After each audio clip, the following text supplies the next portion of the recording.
across the UK. On DAB+, on YouTube, on your mobile, and on your side. This is Talk.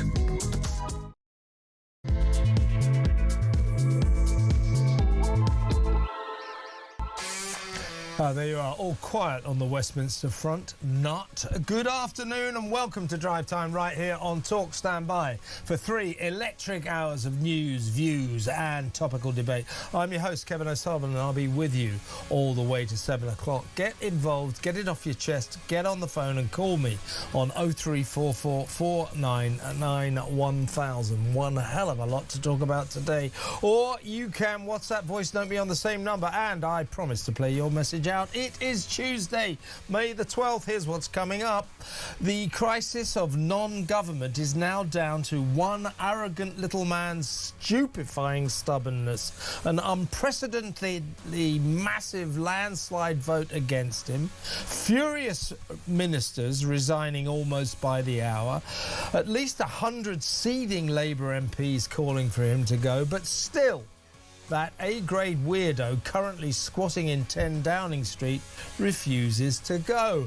Incredibly, Britain's worst ever, least popular Prime Minister, Keir Starmer, is deluding himself that somehow he can ride this out. The chaos he keeps warning about, if he is finally forced out of office, is already consuming our benighted nation because he insists on staying. He's the one causing the chaos now. In the name of God, Starmer, accept that this job is beyond your meagre talents.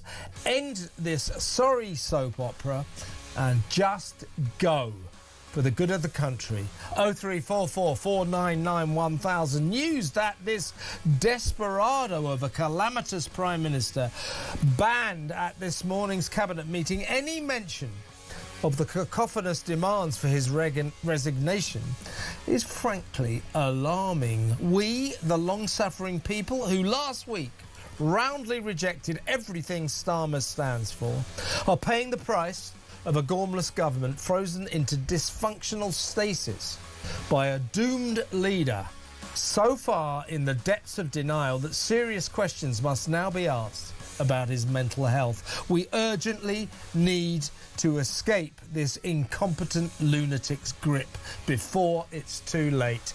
0344 499 1000. Meanwhile, timid West Streeting continues to prove that he hasn't got the guts to be PM. Too scared to publicly declare what everyone knows he's after: Keir Starmer's job.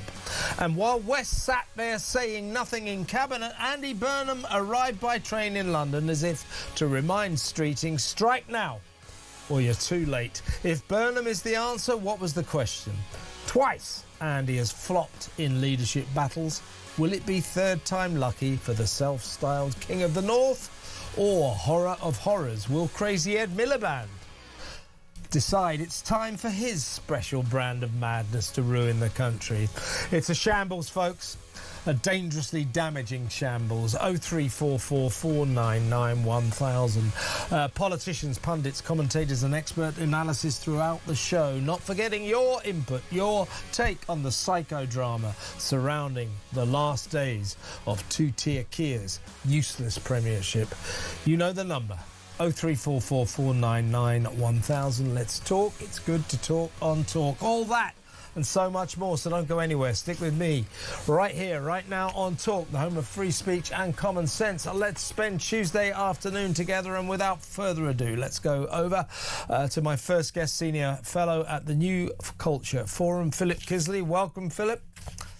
Hi, Kev. What a day, what a couple of days, what a weekend, what a week. Oi, oi, oi. It's something. Latest news is, of course, we had Jess Phillips resigning not so long ago, probably the biggest name to quit so far. The BBC is assuring us that more big names will quit as the afternoon develops. So in the next couple of hours, it's possible even bigger names than Jess Phillips may go. There, of course, we're talking about cabinet secretaries.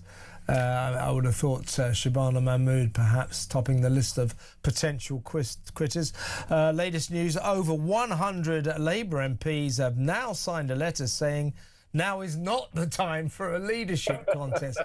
Meanwhile, 100 more have urged the Prime Minister to go. At least 90 have publicly called on this guy to resign. As I said in my monologue, this is what worries me now. I mean, you know, I'm assured he's gone by the weekend, but boy, oh boy, is he digging his heels in. He's a stubborn little man, isn't he? And he talks in terms of, oh, if the Prime Minister goes, this country will be plunged into chaos. We are plunged into chaos. The markets are all over the place. We are, ironically, he says we'll be plunged into chaos if I go. We are plunged into chaos, ironically, because he's staying. And what is your take, Philip? My first question to you, really. What on earth do you make of the fact that when we saw all these cabinet secretaries and ministers traipsing into number 10 this morning for the cabinet meeting, the regular Tuesday morning meeting, what is your take on the fact that Keir Starmer headed that meeting and refused any discussion on his own situation, on whether or not he should go? He banned any talk of that. This is getting bizarre, and it does, to my mind, put a question mark over his mental stability at the moment. I think it does. It certainly suggests there's an abdication of any kind of leadership or responsibility. If you've lost the confidence of your party, if you've lost the confidence of the House and you lost the confidence of the country, my God, he lost the confidence of the country, you know, a year ago, 18 months ago. Okay, fair enough. But the other two things remain. If he bans all discussion about those fundamental things, what's happening today, the future of the country over the next 24, 48 hours, because every hour he stays in 10 Downing Street, every hour the country will get worse. The economy will move towards crashing. Society out there is becoming more and more unstable. All of these things, the fact that he won't mention those suggests that he is not fit to be leader. Not only that, he's not fit to be a politician. He really isn't. He should take time out and look after himself. I think you're absolutely right when you say his mental health is on the rocks. My God, it must be. I don't think he's living in the real world at the moment. He has a bunker mentality, and he's living in this nightmare world of Keir. Unfortunately, we're all living in the nightmare world of Keir, and this is getting incredibly serious. I don't think he won't. The only way I tweeted this yesterday, actually, Kev, the only way he's going to be removed from 10 Downing Street, I think, is physically. You know, I think we're going to that. In a straitjacket, yeah. It's a constitution. It's a constitutional thing. We've gone past the 81 number of 81. It's 90 now. 90 at least. It's 90. It's 90 now. The problem with that is it needs to be 81 people who want another candidate, other person. Oh yeah, a single candidate. Yeah. But and there isn't, because they all want different people. And if you look at the talent or the lack of talent on display there, it's really quite frightening. And this is what I was saying to Peter Cardwell yesterday. I look at the immediate future and I have this dark feeling of foreboding, because I really don't know where we're going. And the people who can step into his shoes are appalling. They are absolutely awful. They are the very people you would not want anywhere near leadership, because they will just make this terrible situation worse. And this country is now in the grip of people who are just involved in, serious feats of self-preservation. So the cabinet ministers, cabinet secretaries, who are calling for Starmer to stay, now is not the time for a leadership contest, we must rally around the Prime Minister. They're just political minnows who don't want to lose their chauffeur-driven ministerial cars. It's as simple as that. Those with the guts to say so are saying so. As I say, we're waiting for one of the big names to go. I think Shabana Mahmood might be on the cusp of quitting. Now, once somebody from the really big offices of state goes, even he is going to have to take the message. Now, in terms of replacements, what he's saying, and you can I hate to say this, but he's kind of got a point. He is saying to all of these MPs who want him to go, all of these ministers and cabinet secretaries who want him to go, he's saying, well, where is the leadership challenge? On what basis do I go? So what we're looking for here from this party full of cowards, yellow-bellied cowards, somebody to stand up and say, I'm challenging this guy. West Streeting, what's the worst that can happen, West? You don't succeed. Honestly, put your head above the parapet and challenge now, because if you do not challenge now, Andy Burnham will come along and you will be too late. Andy Burnham's in London now on manoeuvres, arriving very photographically by train at Euston Station. I mean, all the pieces are moving. Starmer's gone yet in all but name, but the question is what comes next. But I suspect that by the weekend it'll just by default go to David Lammy temporarily, because he's the Deputy Prime Minister, and I think it's time for that. And when people say, oh, I'm terrified about who comes next, I am too. Andy Burnham, big bloody deal. King of the North. Yeah, right. No, he's not. He's tried twice before to become Labour leader and was roundly rejected by more sensible MPs than we have now. So will it be third time lucky for him? Then you've got Ed Miliband is now beginning to fancy his second chance of running the country, or should I say ruining the country. But either way, West Streeting, of course, always has been on manoeuvres. Angela Rayner, I think her challenge is fading, but you never know. But either way, one of these people have got to have the guts to stand up and say it, because while they don't say anything, we are lost in this kind of weird mess of an interregnum. Yeah, it's a kind of, we're in this kind of, on this threshold, aren't we? This kind of liminal space between something that's terrible and something that's going to be even worse. And we're forced to watch these horrible characters, these really repulsive creatures, play out their fantasies about their careers, because really, as far as they're concerned, that's all it's about. And what's at stake? The country, the economy, society, culture, our standing in the world. All of this is at stake. Now, it just feels as though West Streeting, I think you've just got him marked down there perfectly. He is a coward. He's terrified of making the wrong move, because all he's concerned about is his career and becoming Prime Minister. He's not concerned about the proper things, the day-to-day running of the country. He's concerned about West Streeting.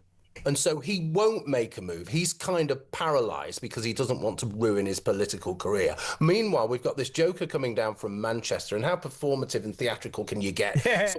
Here I am, Euston Station. Come on, photographers, take my picture.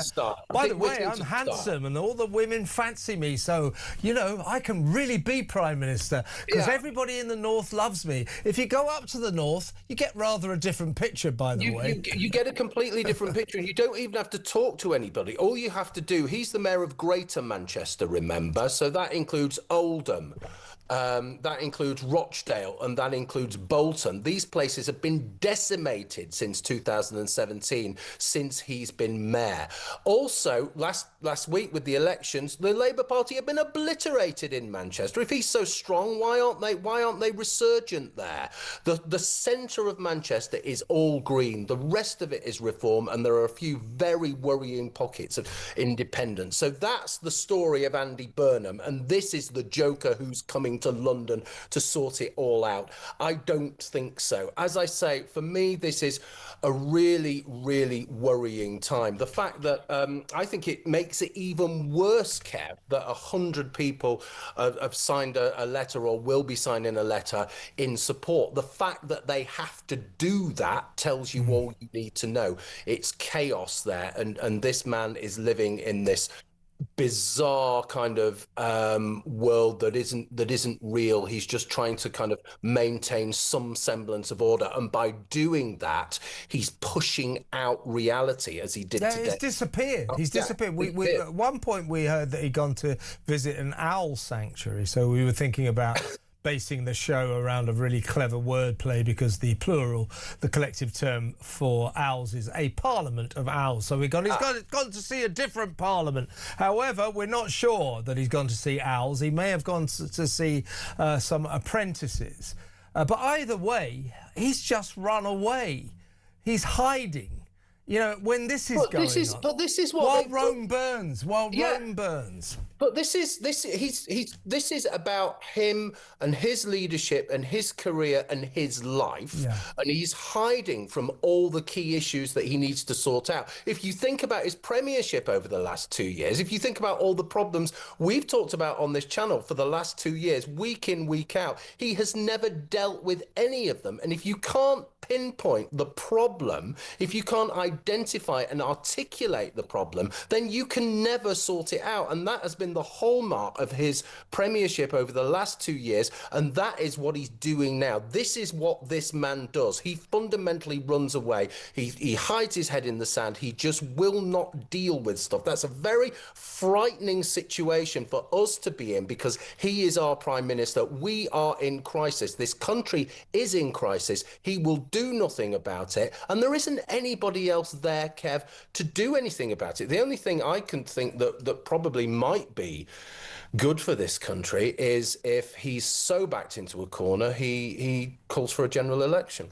I don't think he will, but that would be nice. He won't, but we deserve, the country deserves a general election. I've heard some of his supporters, big-time Labour people, saying, you know, it's un-British, it's unpatriotic to turn on the Prime Minister at a time like this. No. The nation turned on him last Thursday at the Democratic ballot boxes. It was the most phenomenal rejection of a Prime Minister and his policies this nation has ever seen. Here's my theory about this guy. You've been around academia. There are people like Starmer all over the place in academia. He believes he's brilliant at the stuff. He believes he's a talented man. He's led, to some extent, a fairly charmed life. You know, he was a very mediocre barrister, but got involved in the human rights racket, and then, you know, worked his way up the ladder to become the director of public prosecutions. The CPS is a complete disaster anyway, so, and he wasn't a very good DPP, but everything, and then they found him a nice safe Labour seat, Holborn, because people decided to say, hey, this lawyer guy, he could be good for the Labour Party going forward. So everything has fallen into place very easily for him. He's always done well, even though he's clearly a mediocre man of very meagre talents, but I think he turns up on time. He knows how to pass exams. He knows how to grease the right palms, how to be nice to people and polite. So that's how he's risen. He's risen without trace. What he can't face now is that he has been utterly useless as a prime minister. We look at this man and think, you are a hopeless politician, you are a hopeless leader, you have been for 2 years a total disaster. You have failed. He cannot take that. He cannot take that as a person, because he's a conceited, arrogant little man. Yeah, I think he's, as you say, I think you've just hit the nail on the head. He's symbolic. He's representative of a particular type of person that is plodding, that is mediocre, that will play the game, but who is also quite cunning as well and out for themselves, and is part of a group. And these groups dominate academia, they dominate the judiciary, and they dominate the networks surrounding politics. So he's just the right kind of person. What we desperately need now is the opposite to that. We need someone who will take chances, who is talented, who is a conviction politician. But we won't get that from this lot, because it isn't just about... People haven't just rejected Starmer. They haven't just rejected the Labour Party. They've rejected everything. They've rejected a whole view of the world, an ethos. They've rejected identity politics. They've rejected open borders. They've rejected a benefits culture. They've rejected this version of England and Britain that over the last 30 years has been slowly failing and failing and failing. And I think over the last 2 or 3 years has accelerated so profoundly that we're all really frightened now. And we honestly think that there's a possibility we can't bring it back. And it's down to him. It's this kind of, but you've really nailed it there. It's this kind of person in the institutions that has brought us here. And if you think about what we need to do, what we're pushing away from, what we're rejecting, it's all of that stuff. Now, our job, our task, if you want, as a nation is to think about what replaces that and how we can get dynamic again. It's pretty much the opposite of everything that we've been told works and is worthwhile and is what we need, because those are the things that we desperately don't need. We need a new start, and it's not only getting rid of him, it's getting rid of the party. Absolutely. This guy and this party, this government have ruined the country. Everybody knows it. He's got to go. We need a new broom. He's so fond of his resets. Let's have a reset. That reset requires a new leader, Mr. Starmer. In the name of God, just go. Great to talk to you, Philip, as always. Come on again soon. Philip Kisley there, Senior Fellow at the New Culture Forum. Next up, we're going to talk to former Labour Special Advisor Paul Richards, get his take on what's going on right now. The Downing Street psychodrama. It's quite a tale, and it's unfolding before our very eyes. We're expecting big things to happen in the next couple of hours, so stay tuned. Next up, Paul Richards, back in a mo.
across the UK. On DAB+, on YouTube, on your mobile, and on your side. This is Talk. Welcome back. Let's go straight over to my next guest. He's former Labour Special Advisor Paul Richards. Welcome, Paul. Hi, Kevin. How are you? I'm very well. Breaking news for you. This has literally just broken in the last couple of minutes. Health Minister Zubair Ahmed has resigned from Keir Starmer's government. That makes 4 major ministers, Paul, and 4 PPSs. So ministers are resigning almost by the hour. The BBC is reporting bigger names are still to come. Jess Phillips, obviously a very big name, went a couple of hours ago, but we're talking about cabinet secretaries potentially now. Keir Starmer has disappeared, gone off to meet either owls or apprentices. We're not too sure. We rather liked the idea of him being with a parliament of owls as opposed to a parliament of opposition, people who don't like him anymore. But given what's going on, Paul, as a Labour advisor, I mean, he keeps talking about the chaos that will ensue if he goes. Well, we are now gripped by chaos because he's staying. He's got to go, hasn't he, Paul?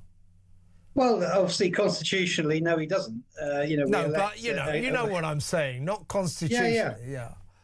Yeah. I mean, it's getting increasingly difficult, and the game that's being played now, the sort of playbook that's we're witnessing, is this idea of coordinated resignations on the hour, every hour, going up the greasy pole, higher up the sort of ministerial hierarchy.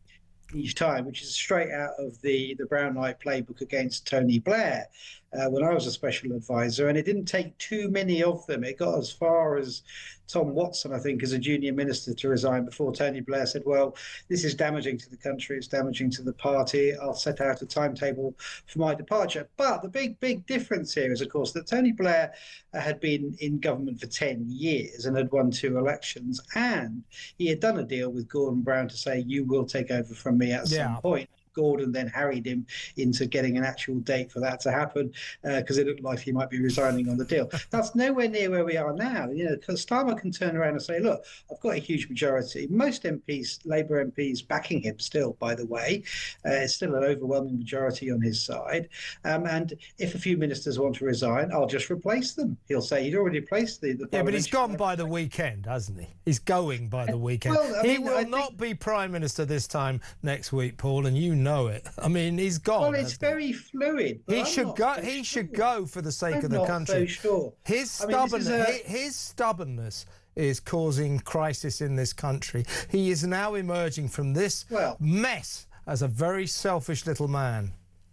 Disagree with all of that, and constitutionally can stay put, and he may well say, look, it's actually going to cause more chaos, especially on the bond markets and in the finances and also our international standing, for him to wobble now and run away rather than to stay the course. And there are lots of people around him saying, look, just hunker down. People are, they're reacting in all kinds of strange ways to the local elections on Thursday. Some of them are panicking, some of them are resigning, but the bulk of the party is not doing that. And it is, I mean, the party But aren't these ministers and these 90 or so Labour MPs demanding that he goes, aren't they taking a principled stand that I approve of? What they're saying is, at the local elections last week, we saw an unprecedented rejection of a Prime Minister and a government and everything they stand for, all of their policies. This was unprecedented, a massive landslide against them. And these ministers and these Labour MPs are saying,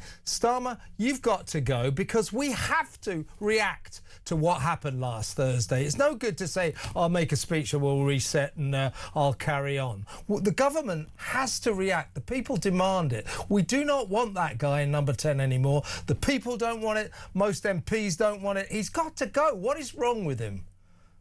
I mean, we don't, when we elect our county councillors, then choose who the Prime Minister is as a result of that. That's not how our British Constitution I didn't ask you that. works. What is wrong with Keir Starmer? What's wrong with him? And then secondly, he's got a mandate to carry on going, which is not really after last Thursday, Paul. But not much of a mandate, is it? Local elections do not determine the British Prime Minister. He no longer has a mandate. The people said... That's not how the system works. I'll tell you what the people... Paul, you know what the people... No, that's not how the people said. The people had a 2-word message for this Prime Minister, and the second one was off. Why won't he accept that message? You may think that, but some people were voting positively. Come on! What do you think? What do you think the message was? What do you think the message was? We want someone to fix our potholes. Yeah, I think because it's about local services, wasn't it? Oh, you know, we don't govern. Is that what you don't really think this, do you? Paul? You're doing a very loyal job, but you don't really think this. I know you don't. Well, the bad news is for you, I do. You know, I do believe that's true. No, you don't. No, you don't. If you think a proper reaction to the local elections is to plunge the country into the chaos of a Labour leadership, we're in chaos because he won't go. Well, nothing compared to what's down the line, because the party has no obvious. How much would you bet me? How much would you bet me? Different candidates. Paul, how much would you bet me that the Prime Minister's gone by this time next week? How much money would you put on it? Well, I would bet a sportsman's bet, because I don't believe. Okay, yeah, I know. Well, I'm not much of a gambler myself. Sorry, you're saying he won't no, I say he's gone by this time next week. Well, I'll take that bet. Yeah, so how much would you bet? If you were a gambling man, would you bet? Would you bet £1,000 on him still being here? I don't have 1,000, despite my wonderful appearance fees from Talk. I don't have 1,000. In that case, I'll do a sportsman's bet for sure. Yeah. You think he still will be here this time next week? Well, I do, because there's no obvious successor. Well, suppose Shabana Mahmood resigns in the next hour. Well, Prime Minister, as we're hearing, she might. Survive. Well, they may do, you know, and I mean, was it Macmillan that had the long knives and a third of his cabinet? Why was it? Look, carried on going. Look, why was Tony Blair?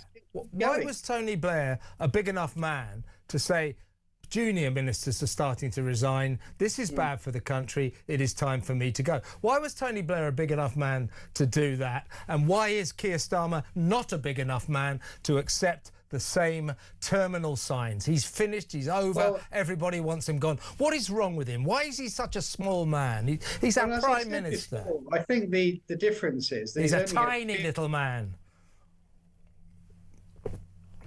Oh, don't say he's... And he hasn't fulfilled anything like the mandate he was given. Well, I'll tell you what, Paul. Let's come on next week, and we'll see who's won our sportsman's bet. It's good to talk to you. Seriously, good. Thank you very much for coming on. That's Paul Richards, former Labour Special Advisor. You know, it's interesting to talk to people like Paul. You know, and I think he's sort of kind of spewing the party line. And I just don't believe that an experienced political campaigner like Paul, and all his ilk, believe that this Prime Minister is going to last more than a couple more days. I think he's gone by the weekend. What do you think? If he's not gone by the weekend, what will you think? 0344 499 1000. Get on the phone. Let's talk. It's good to talk on Talk. Next up, let's talk to Talk's international editor, Isabel Oakeshott. Can't wait to get her take on the psychodrama unfolding before our very eyes in Downing Street. There's a squatter at number 10, and he just won't leave. Do not approach him. He's short, stocky. He's wearing borrowed glasses. He's got a free grey suit on, but do not approach him. He's the most dangerous man in Britain. He's ruining the country. Isabel Oakeshott next. Stay tuned.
across the UK.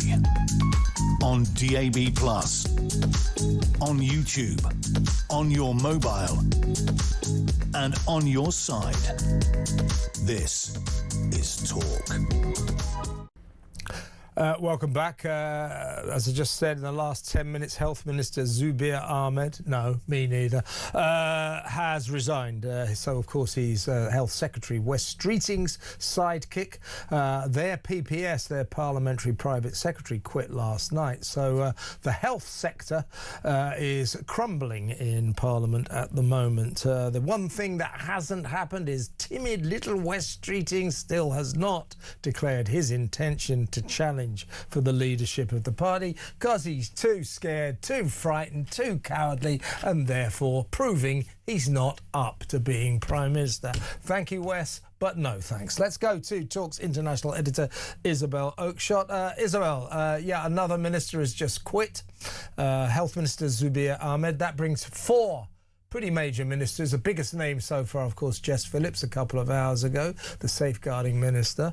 And 4 PPSs went last night. We're hearing, the BBC is reporting, there may be bigger names to come this afternoon. It's almost as if this coordinated effort will involve the resignation of increasingly bigger figures once an hour until Starmer finally gets the message. He's disappeared. He's gone off to see some apprentices. He's hiding. What on earth are we being subjected to here? This psychodrama is really damaging to the country. We are in crisis, not because he might go, but because he refuses to go. The fact that he refused to discuss his own situation at Cabinet this morning, I think is alarmingly, really disturbingly weird. What is wrong with this guy? Yeah. I mean, so I really enjoyed your absolute rinsing of Paul Richards there. I mean, I used to talk to Paul a lot when I was political editor of the Sunday Times many years ago. And he's definitely on the, or at least he was, on the sensible wing of the Labour Party. And it's hard to imagine, as you say, that he really believes that Keir Starmer can hang on amid this absolute tsunami of resignations. I mean, this isn't just a couple of slightly random people that are just going to be quickly replaced and everybody moves on. This is a properly organised operation, and it's just obvious to me that Keir Starmer can't possibly recover from this. I mean, on all sorts of levels. You've now got however many it is. I haven't seen the latest ticker of MPs, Labour MPs. It's more than 90 are now calling for him to go. Of course, counterintuitively, 100 MPs have signed a letter saying this is no time for a leadership contest. Yeah. Well, I mean, more than 100 MPs are in one way or another on the payroll, so you can discount an awful lot of them. How would the party ever go into another election when so many of its MPs would be exposed, and everyone would be all the opposition parties would be reminding voters, well, your sitting MP, your incumbent, doesn't even believe in their own leader. You know, it's just inconceivable, isn't it? It's just bizarre. And as I said, I'm serious about this. Perhaps he's gearing up to do what we all know he's got to do very quickly. Perhaps he is preparing to resign and lay out a timetable for his departure. But if he's not, if he really is deluding himself that somehow or other he can ride this out, then I'm afraid we have a Prime Minister who I believe is suffering some kind of mental health crisis. There's something wrong with him if he's not going to respond to what's going on. By the way, just as you're talking, Isabel, I should tell you the Times, along with the BBC, but the Times has just reported there are lots more resignations to come. So the dominoes pieces are really falling, aren't they? I've only seen this happen before at this scale with one Prime Minister, and it was actually with Boris Johnson. And it was extraordinary when it happened. It was unprecedented in modern times at the time of that, when minister after minister resigned, to the point that you had, I can't remember how many there were, but there were like 12 ministerial resignations or something. You can't use the standard strategy of a Prime Minister when someone resigns in protest, you very, very quickly replace them and pretend there's nothing to see here, let's move on. You can't do that when there's an absolute wave after wave after wave. You begin to look ridiculous. You know, what's it going to be? Keir Starmer just governing or not governing the country on his own without a team? Well, do you remember, you're right to cite what happened to Boris Johnson, and he took the message reasonably quickly, but he spent way too long replacing all these ministers who were resigning one by one by one. And if you remember, there was somebody, I can't remember her name, she was the education secretary for 2 hours. We are locked in a classic Westminster psychodrama. And as I keep saying, Isabel, the Prime Minister's fond of saying to us, I must stay because if I go, the country will be plunged into chaos. Well, ironically, we are plunged into crisis, not because he might go, but because he refuses to go. Completely. I mean, how can he not see the irony of that? You know, and the idea that that our country is some kind of well-oiled machine, you know, forging forward to growth and prosperity under Keir Starmer versus a chaotic fallout if Keir Starmer walked away is utterly delusional. The country is absolutely on the brink. We are on the brink of social and economic disintegration under this Prime Minister. And frankly, any different form of chaos at this point might at least hold the hope that we would move on to something better. And I don't know who ultimately inherits the crown or takes the crown off him, whatever, whether they're going to make our country better or worse. But I don't really think it's surely going to be hard to find many ordinary voters who would say, actually, you know what, I think we're better sticking with this dullard. No, the people spoke last Thursday, and they spoke emphatically. So what I would say about these ministers who are resigning and the 90 Labour MPs who say they must go, respect to them. Because what they're saying is it is unacceptable for Keir Starmer and this Labour government to go through what happened last Thursday and absolutely not react. That's what Starmer wants. He wants it to be seen as a blip, and he carries on. These people, these ministers and these Labour MPs, respect to them. They are saying this is a time for accountability. Prime Minister, you are accountable for this disaster and you must go. So respect to them and all of those others in the Labour ranks who say, oh, no, this is not the time for a Prime Minister to go. We can't afford a leadership battle. To hell with them, because they are expecting this nation, this government, this nation, Westminster, to just ignore what happened last Thursday, the biggest rejection of a Prime Minister and a government we have ever seen in political history. They cannot not react. That's what these ministers are saying who are quitting. That's exactly right. You know, it's not good enough for Keir Starmer to say, well, you know, as he said yesterday, well, we've sort of belatedly realised that these times call for a much more radical agenda. He seemed to think that that was going to save his bacon, talking about effectively rejoining the EU, that kind of thing. Interestingly, not once, and I know you highlighted this yesterday, can't remember if it was with me or everybody, not once did he mention the devastating impact of mass uncontrolled immigration. You know, one of the key reasons why his government is in such turmoil. Didn't mention it once. He did say, he said, migration is down. No, it's not. He mentioned it once, but it was a lie. Along with the NHS waiting lists are down. No, they're not. Yeah, he didn't. And where things are down, it is often because there's been a sleight of hand. I mean, this. I don't want to divert too much, but the idea that the asylum backlog has been tackled brilliantly because lots of those false claimants have been sent packing is for the birds. The reason there's a less backlog is because so many of them are just being nodded through so that the government can say, we're tackling the backlog. But anyway, let's not get distracted. No, let's not. This is extraordinary, what we're witnessing. It is chaotic. He will be forced to resign in a matter of days. I think it's gone by the weekend. I just bumped into Trevor. Well before.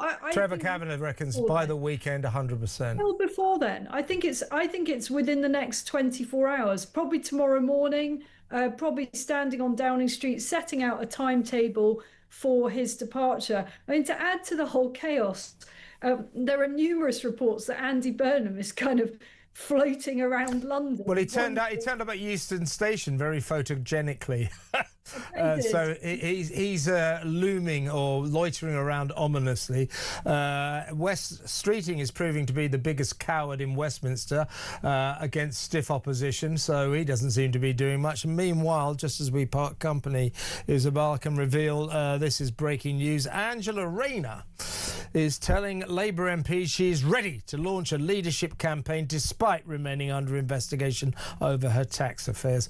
These people, just do something. One of you, do something, you bunch of yellow street cowards. Well, it's pathetic. They will. I mean, Ed Miliband, notably silent as he came out of Cabinet, out of Downing Street earlier. A number of Cabinet ministers did say that they supported Keir Starmer. Ed Miliband kept his head down and marched onwards. I think you can read everything into that. So I'm certain now that for these people, for Ed Miliband, for Wes Streeting, for Angela Rayner, it is now or never. If they do not challenge the Prime Minister now, they can forget their dreams of taking the top job and make the mistake. All those three and a bunch of others think that they can be Prime Minister. And so they might as well roll the dice now, because if they don't do it now, they're quite simply out of the game. Yeah, if they don't move now, their careers go up in smoke on the altar of their own cowardice.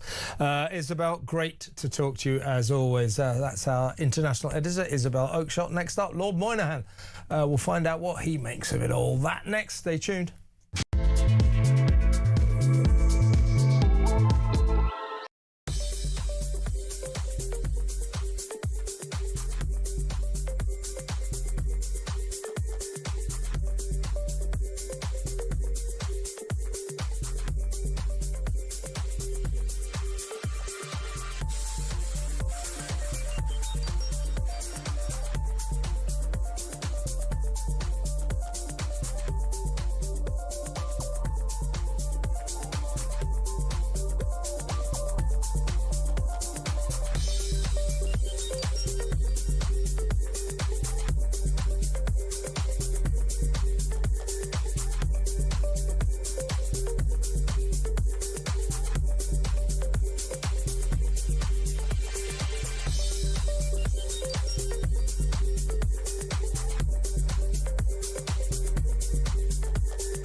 across the UK.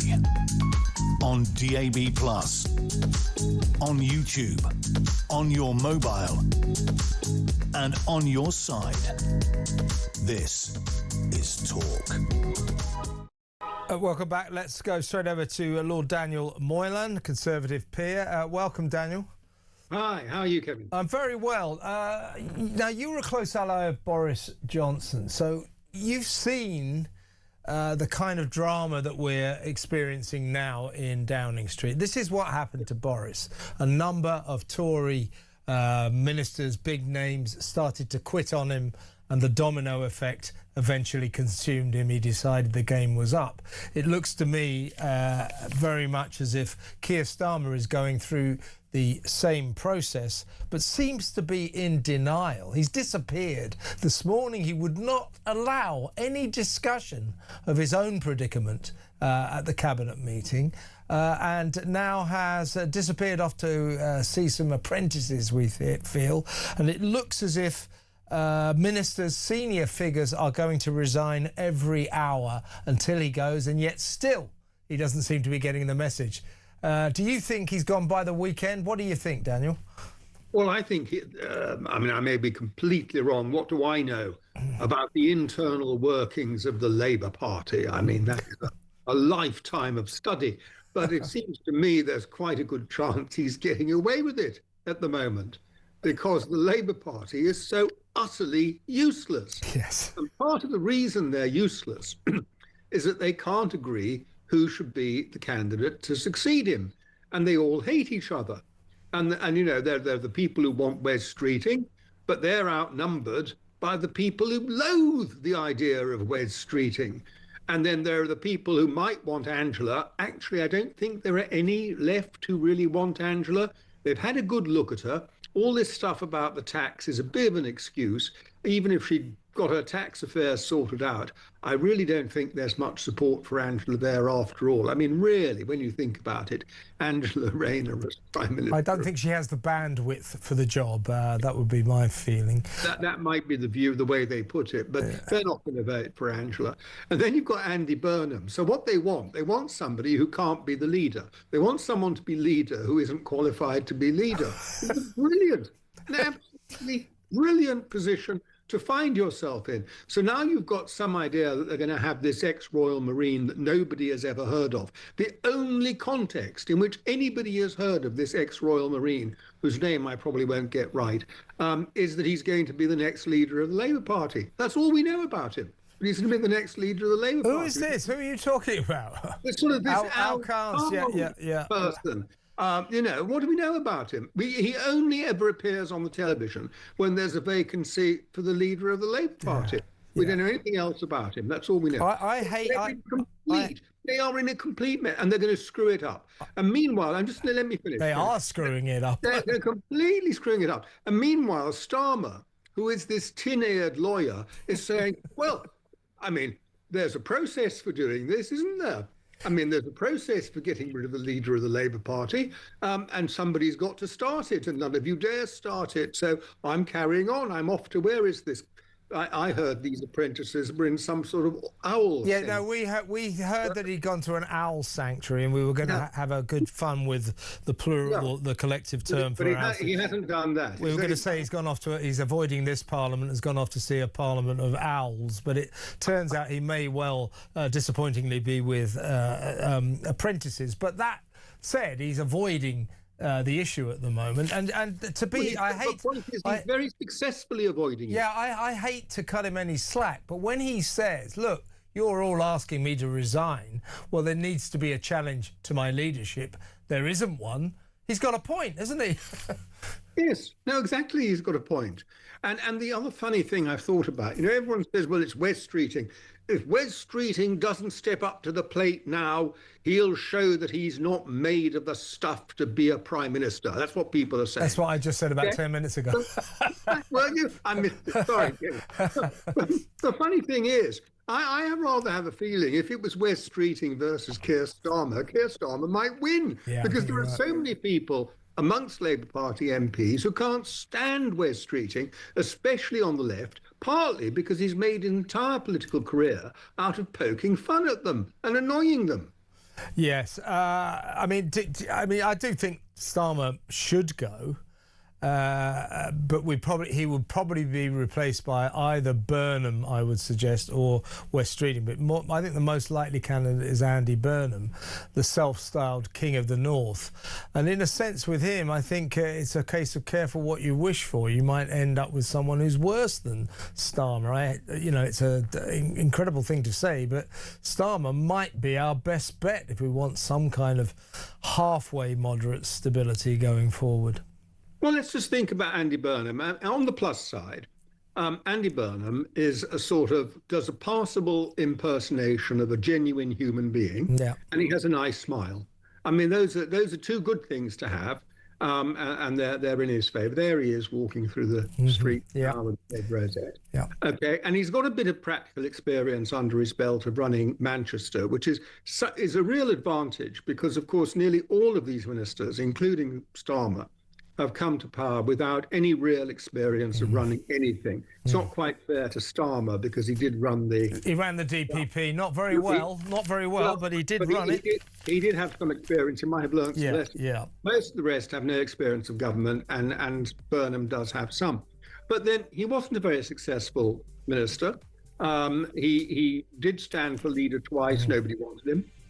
What's the sudden transformation that makes him the saviour of the Labour Party in the country? I don't see. He is not one. Daniel, it's great to have you on the show. Come on again soon. That was excellent. Thank you very much. That is Lord Daniel Moyland, a former Conservative peer, but a former close ally of Boris Johnson. So he's seen all this before. Get on the phone. Let me know what you think. Next up, Graham Stewart MP with all the big stories of the day. That next. Stay tuned.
Across the UK, on DAB+, on YouTube, on your mobile, and on your side.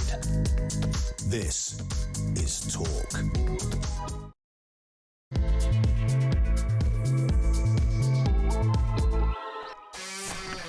Welcome back. Samara Gill, our ace reporter, will join me in about 20 minutes. We'll get her take on what's going on in Westminster today.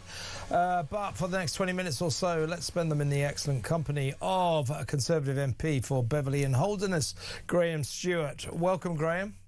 Good afternoon, Kevin. Quite a psychodrama we're watching in Downing Street. Keir Starmer is the one person who isn't watching it. He's disappeared to see some apprentices, we think. He's avoiding the limelight.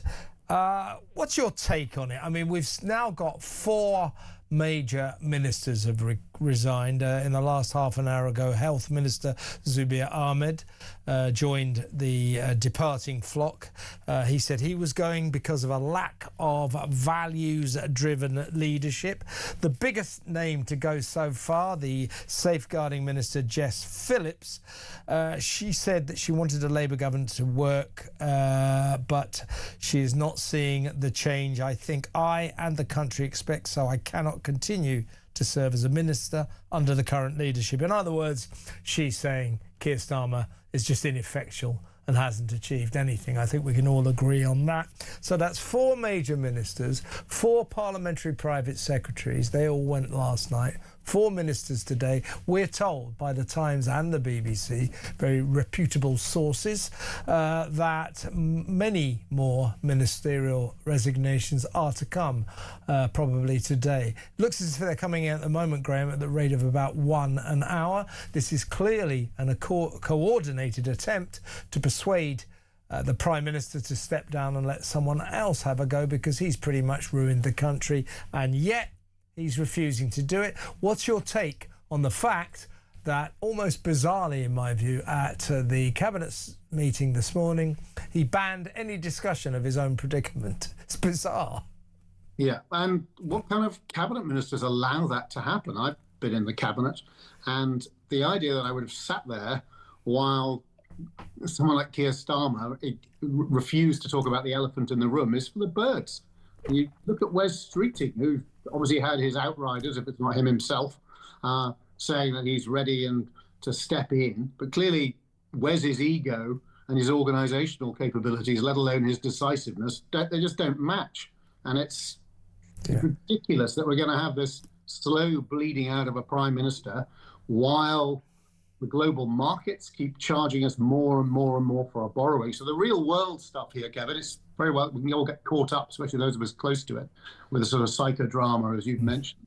But the real world impact of that is billions and billions of pounds, which isn't going to be available for the health service, isn't available for my constituents in rural East Yorkshire, who are struggling with getting support for their children with special educational needs, who want to see the local hospital, which is one of the worst in the country, improved.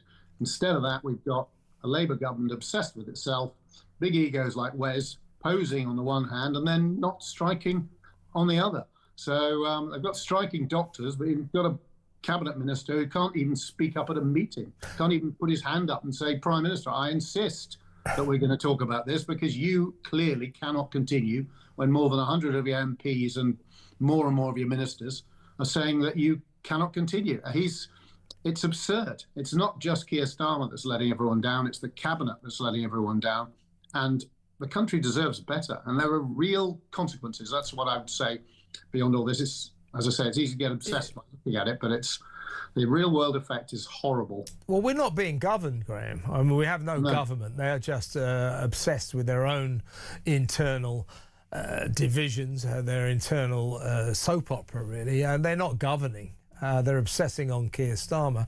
And with Wes Streeting, let's talk about a few of the challenges. The thing about Wes Streeting is, to be honest with you, apparently his line is he won't launch a challenge until someone else does.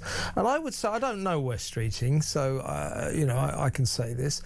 I would say, hey, you little coward, get rid of your yellow streak and say what it is that we all know you want to say. You want Keir Starmer's job. Have the guts to say so. Have the guts to mount a challenge, because while you don't, this awful, incompetent Prime Minister will continue in position because you're too scared to mount your challenge. Meanwhile, we have his cabinet supporters.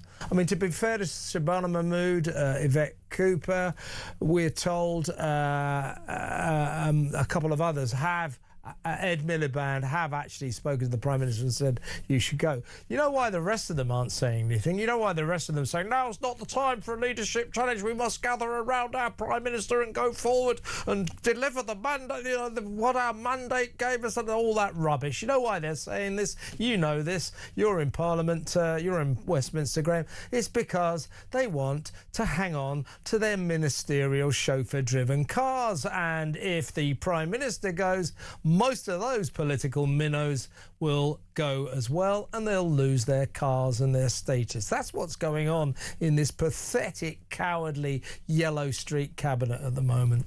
Well, I think, you've got a point there, Kevin. I'm not sure it's the whole story. To be fair to them, changing prime ministers when the government itself has no clear sense of direction, when the backbenchers want to do more of what's got us in the problem in the first place, in other words, higher and higher taxes, more impositions on business, putting up unemployment even higher.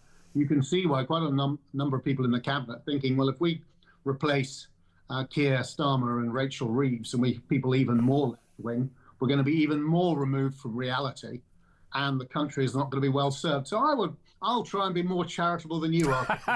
I don't think it most people are, Graham. Most people are. Go on. Yeah, so, I'm not trying to just say they're not just trying to hang on to their job. I'm being over cynical. You're probably right, but you know what I'm saying.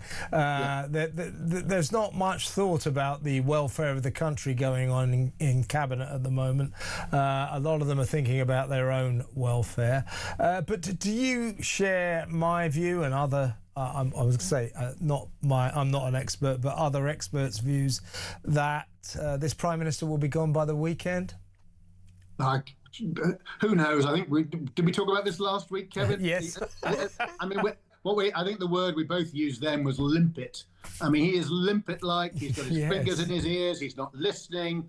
And the Labour Party has no history of acting decisively against it. You look at someone like Wes Streeting, who has the opportunity to not only to strike now, but to set out his vision of what the government can do, what his vision is of those parts of the manifesto which he really wants to take forward. Because on the one hand, we've got a Prime Minister who can't govern, and the country's paying a high price for that. And on the other, the electorate, they're not like you and me. They're not obsessed with politics. And they think, my God, we gave you the majority. We elected you in. Can you not just get on with the job? Try and deliver the things you said. You remember, number one was going to be economic growth. Well, people in rural East Yorkshire would quite like a bit of that. A bit more jobs, coming through, higher pay, not as a result of government diktat, but because their business is doing quite well. It's profitable, and that somebody competes for your labour, and that other people want to hire you instead. That's what they want. So, yeah, I don't know. It's just so depressing at the moment, and it looks like the people who want to take over lack the qualities to do it, because they haven't even got the quality to speak up in a cabinet meeting. What hope have they got of facing Vladimir Putin, Donald Trump and the like? Not much.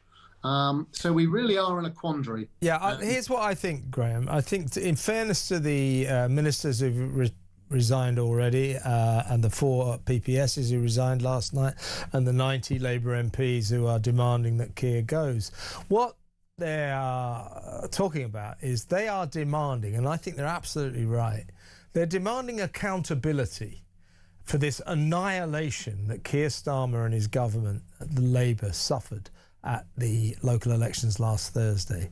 What they will not accept, and I respect them for this, is this Prime Minister's belief that somehow or other he can take that slaughtering, that massacre, the biggest defeat we've ever seen in any elections ever, and just go on as if nothing has happened, just shrug his shoulders and say, well, lessons have been learned and we will deliver change now. Jess Phillips, all the other ministers, the PPSs, the Labour MPs calling for him to go, they're saying, no, you cannot just shrug your shoulders about what happened last Thursday. And this government does have to react, and I think the only way they can sell a reaction to the people is something that the people will understand, and that is, hey, there's a new leader in town, there's a new sheriff in town, the old one, that useless one, with the borrowed glasses and the free suit, he's gone. I think that's why the resigners have to be listened to, because I respect what they're saying. They demand accountability for the annihilation Labour suffered last Thursday. No, you're right, Kevin. But wouldn't you like to hear somebody setting out the ideas, the policies, the actions that they want to see from the government? I mean, accountability of individuals is all very well, but if in fact there's no change in direction, it's not just because Keir Starmer is a singularly uncharismatic politician with very poor political grasp and very weak communication skills, although all those things are true. It's also the fact that there isn't a sense of what the mission is. You know what the mission is? He apparently his speech yesterday was supposed to be the Great Reset again, but you're none the wiser. And I want to hear from Wes Streeting. I want to hear from Andy Burnham. Angela Rayner made an effort last week, and I don't want to hear from her again because her 1,000-word vision was hopeless. Yeah. By the way, that her 1,000-word bit. Just before you go, Graham, a couple of points. Her 1,000-word statement, State of the Nation. Yeah. Where she ran through all the problems facing this benighted country, all the problems that she felt Keir Starmer had failed to tackle. In the problems, the issues, the main issues of the country, never once did she mention the migrant crisis. No. Meanwhile, in that ridiculous speech that Keir Starmer made yesterday, one fleeting reference, he said, migration is down. No, it's not. All he managed was one lie about the migrant crisis. So both of them, Labour's high command, if you like, refused to confront the major electoral issue, which is the migrant crisis. And the reason they refuse to confront it is because they have no idea what to do about it. They can't solve it. Yeah, well, they certainly can't solve the illegal migrant crisis.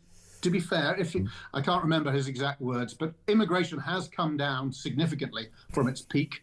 And a lot of actions that James Cleverly took quietly when he was Home Secretary, I think, have contributed. But also, if I were the Labour government, I'd be wanting to let people know that we significantly reduced net levels of immigration. What they haven't done is dealt with the boats, which is obviously an ongoing sore, which is why, I'm so pleased that Kemi Badenoch has grasped that, said we will leave the ECHR, will ensure that people who come here illegally are never allowed to remain, that they're removed very swiftly, and that those who are not British citizens will never be entitled to stay in social housing in this country. So I think we've got a practical plan after 14 years of not delivering on immigration. Kemi Badenoch's putting, as I say, both her hands up and saying we got that wrong, but now got a concrete plan that's deliverable. Look, I'll tell you, Graham, you know this. The party that is able to convince the electorate at the next general election that they will solve the migrant crisis, the illegal migrant crisis, is the party that will win the election. It's as simple as that. So Farage is doing well because so far he's persuaded the people that he will solve this. Labour clearly have no solution whatsoever because they won't leave the European Convention on Human Rights. If you don't leave the ECHR, you literally can't get off the starting blocks to solve this crisis. So the Tories are in position to do that, Reform are in position to do that, Labour are not even at the races. So that's the story. Solve the migrant crisis, you win the election. Graham, I've got to move on, but excellent to have you on the show. Let's have you on again very, very soon. That's the great Graham Stewart, MP, Conservative MP for Beverley and Holderness. Let's take a couple of calls, shall we? Let's talk to Matthew in Warrington. Hello, Matthew. Hiya, mate. Great show today. It's been great on Talk all day. I've been listening since 6 this morning. Yeah, great. And I like these days. We shouldn't treat it like showbiz, but it's a hell of a show to watch, isn't it? Oh, it's been fantastic watching it. He's been like a tidal wave up and down. Yeah. But the arrogance of Starmer and his arrogance of failing to speak to his close-knitted staff and ministers shows what an arrogant man he is. But the big he is arrogant, isn't he? He's an arrogant little man. Yes. He's horrible. We were trying to work out, Matthew, last week. What is it?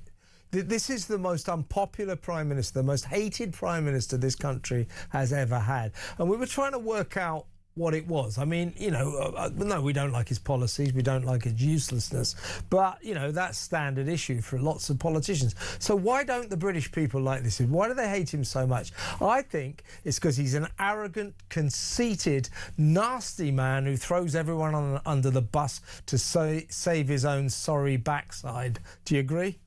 He reminds me of one of them pompous officers from Blackadder days in the First World War. But That's the problem we've got, Kevin, is tomorrow our king, who's got cancer, is going to do a statement in Parliament, and there's going to be no ministers there. But surely they've got to be. So the Buckingham Palace is going to be looking now, going, "What on earth is going on in Parliament? We cannot have our king. We're going to embarrass ourselves." Well, he'll have to turn up, and it's all my government. My government wants to do this. My government. So it doesn't directly refer to our king. The king must be sat there now with his cup of Horlicks, with the Queen, listening to us two talking, going, "My dear, what are we going to do tomorrow? This is going to be a bloody shambles." Yeah, no, I know what the King and Camilla are saying. They're saying, no, that Kevin O'Sullivan's great. He's having a really good conversation with Matthew from Warrington. That's what they'll be saying. He's got United ready. Yeah, exactly. And yours, mate, and yours. Yeah, mine is well gone, that, mate. Hey, Matthew, really good to have you on the show. I've got to move on, but phone me again. Give me a call tomorrow. Matthew in Warrington there. Let's talk to the excellent Laura Jane in Hampshire. Hello, Laura Jane. What's your take today? Well, my take today is very simple. We're all desperately trying to work out why he hasn't gone. Well, there are three things. Yeah. One, he's a process man. He cannot do things without the process being correct. And he's absolutely delusional about his own personality. He doesn't see it.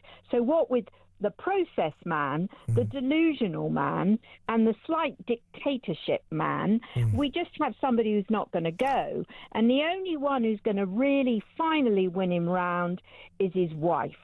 She's going to turn round and say, for God's sake, this is absolutely nightmarish. I do think that we hear that Victoria may have expressed those sentiments to the Prime Minister, that she may have spoken for the rest of the nation and said, why are you carrying on? Why are you putting yourself through this? But we don't know that. But I think you're right. Of course, she'll be an important factor in all of this. I think finally, he is a process man. He doesn't see. He's totally delusional. And it is going to be something very simple, like his wife is going to tell him, you've got to go. Enough is enough. I think, Laura Jane, I think he's an arrogant, conceited little man. And what he can't take about what's happening now is that the verdict on his abilities as a Prime Minister from the nation, from Labour MPs, from Labour ministers, is this: you're useless, you're incompetent, you're not up to this job. I think he has a lot of trouble dealing with the fact that he is proved to be not up to this job. He doesn't like that. He thinks he's brilliant at everything. Well, if you read Jess Phillips's resignation letter, it's very interesting, Kev, because it points out a lot of these things. I take my hat off to her because I had a lot of criticism, and I feel bad about it because she was trying and trying. And if you read this letter, it basically says, nobody was listening, and I was putting arguments forward. We've got our grooming gangs, and if you read that letter, Kev, because you've been very involved in battling against this, and it's interesting to see he doesn't listen, this man, and she's virtually saying the Labour Party, the Labour government does not listen, and it's worth reading. Yeah, and she. There's two things about Jess Phillips is she is accusing the Prime Minister of not getting to grips with the plight of vulnerable women and children, and of course over the weekend. She was undermined when he said, oh, here's my new advisor on women and girls, it's Harriet Harman. How do you think Jess Phillips felt about that? Well, exactly. He didn't really think that through. And, of course, everything he's ever done proves that he doesn't really care about the plight of women, the victims of sexual abuse. This was a man who appointed to the role of ambassador to the United States, Peter Mandelson. He appointed Peter Mandelson to that job in the full knowledge that Peter Mandelson was the best pal of the world's most notorious sex trafficking paedophile. That's how much Keir Starmer cares about the victims of sexual abuse. Not one bit. I have one more thing, is if you notice who went in first this morning, it was Lord, what is the man called, his best friend, Lord Hermer. Lord Hermer. Lord Hermer. Richard Hermer. I think Hermer and the process man together were working out what to say at the cabinet meeting this morning. Which was nothing, apparently. You're right, Laura Jane. Hermer will desperately not want Starmer to go, because whoever is the next Prime Minister, I don't think Starmer will last beyond the weekend personally, but when he goes, and he will go at some point, Hermer's gone. Everybody hates Hermer apart from Keir Starmer, so that's why Hermer wants him to stay, for his own welfare, his own continued employment as Attorney General. But we will watch matters like a hawk, Laura Jane. Always good to have you on the show. Thank you very much for an excellent call, as always. Laura Jane in Hampshire. Let's go to break, and when we come back, Samara Gill, Talks reporter, so she'll be talking to us next.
Across the UK, on DAB+, on YouTube, on your mobile, and on your side.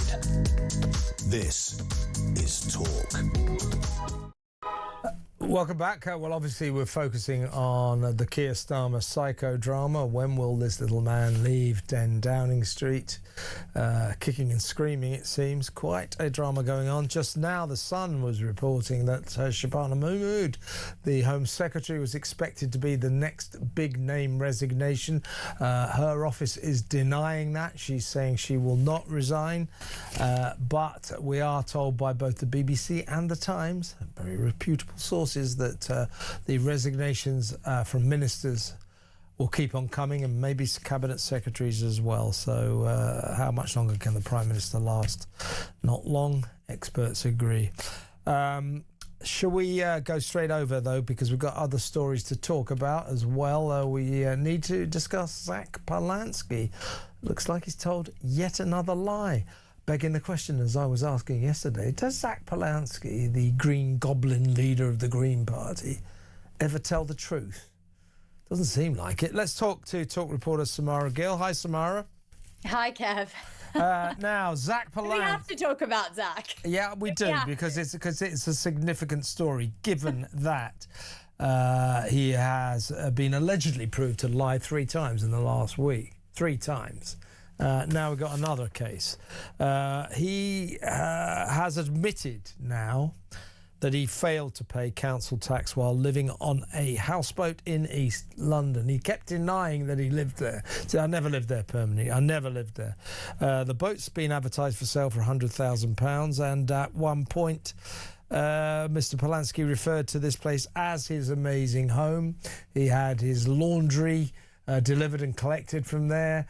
Mail went there. He said, but he said, no. This was not my private home, permanent home. Therefore, I didn't owe any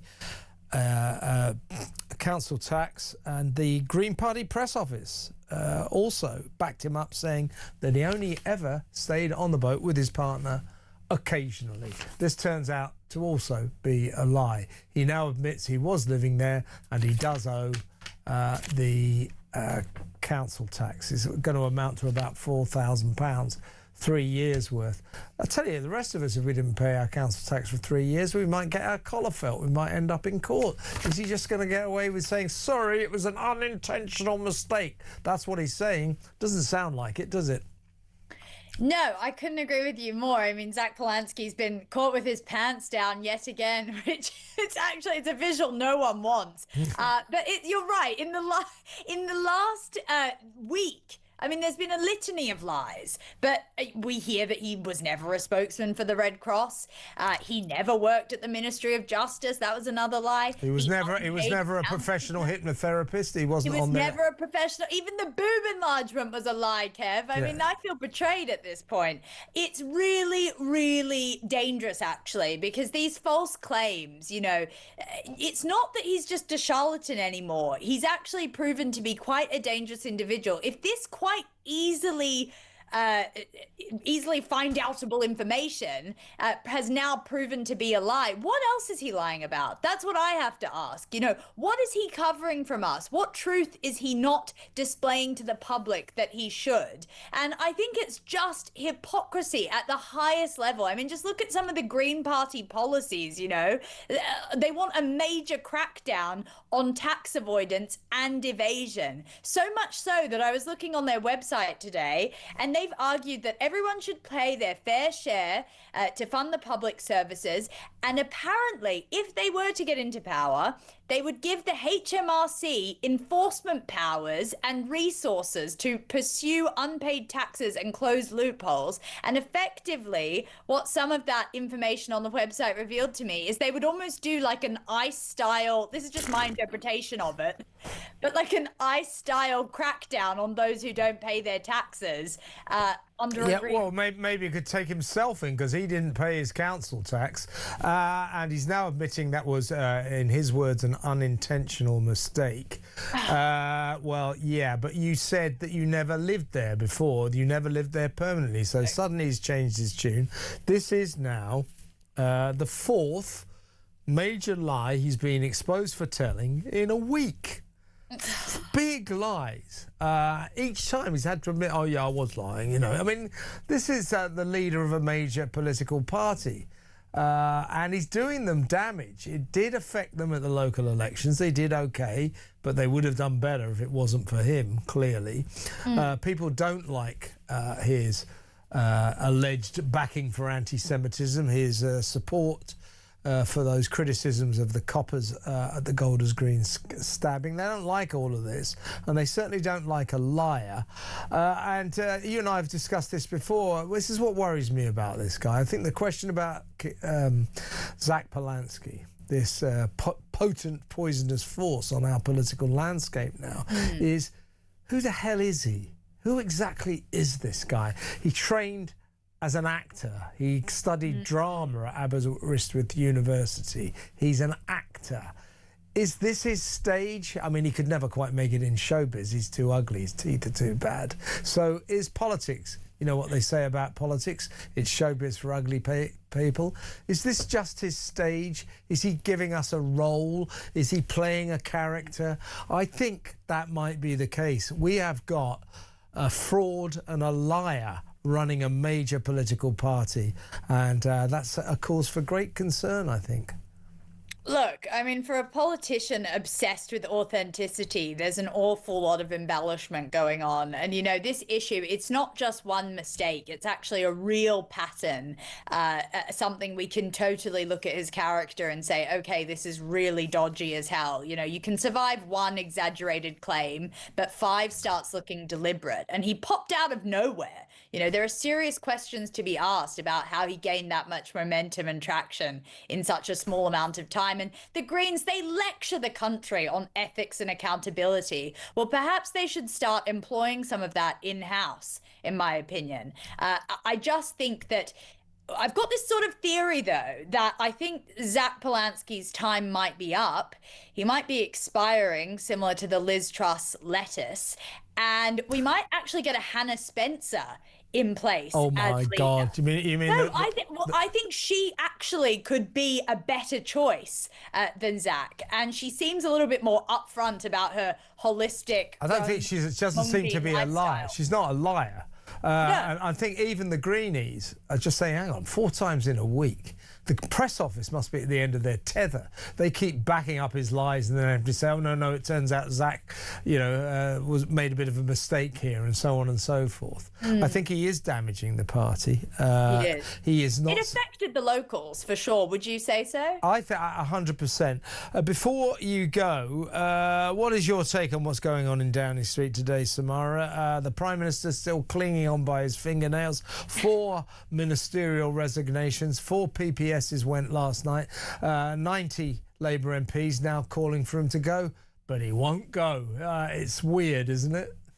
Yeah, he won't go. I mean, the thing is, I went to go see him in Hastings at the height of the Mandelson scandal and drama, and he was set to make a speech, and people were really thinking, oh gosh, is he going to stand down? You know, the pressure is absolutely ridiculous, and there's no PM that could survive this. And when I went and saw him in person make that speech, you could see how delusional he is in his mind, and how he does really exist in a filter bubble of his own, where he does believe that the chaos around him has nothing to do with him, and that he isn't the chaos, which he very much is.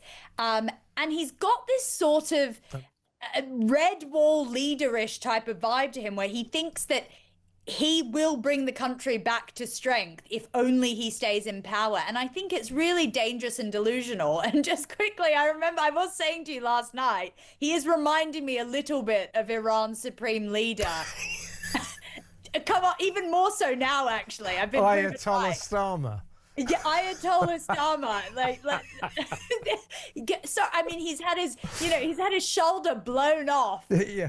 Barely his conscious. leg's gone. He's in a coma, but he's still the Prime Minister. He's still the Prime Minister. Exactly, he's still right. barking orders. Yeah. I think it's quite insane and very revealing, by the way, as to how the government has been being run these past 2 years. Just to see how the ministers want to turn around and follow him, and as you said really well on X today, Kev, it's all about them. It's all about their cushy drivers and their lives that they're trying to preserve. It's nothing about saving the country. No, it's about saving their own careers, their own ministerial salaries, their own chauffeur-driven ministerial cars.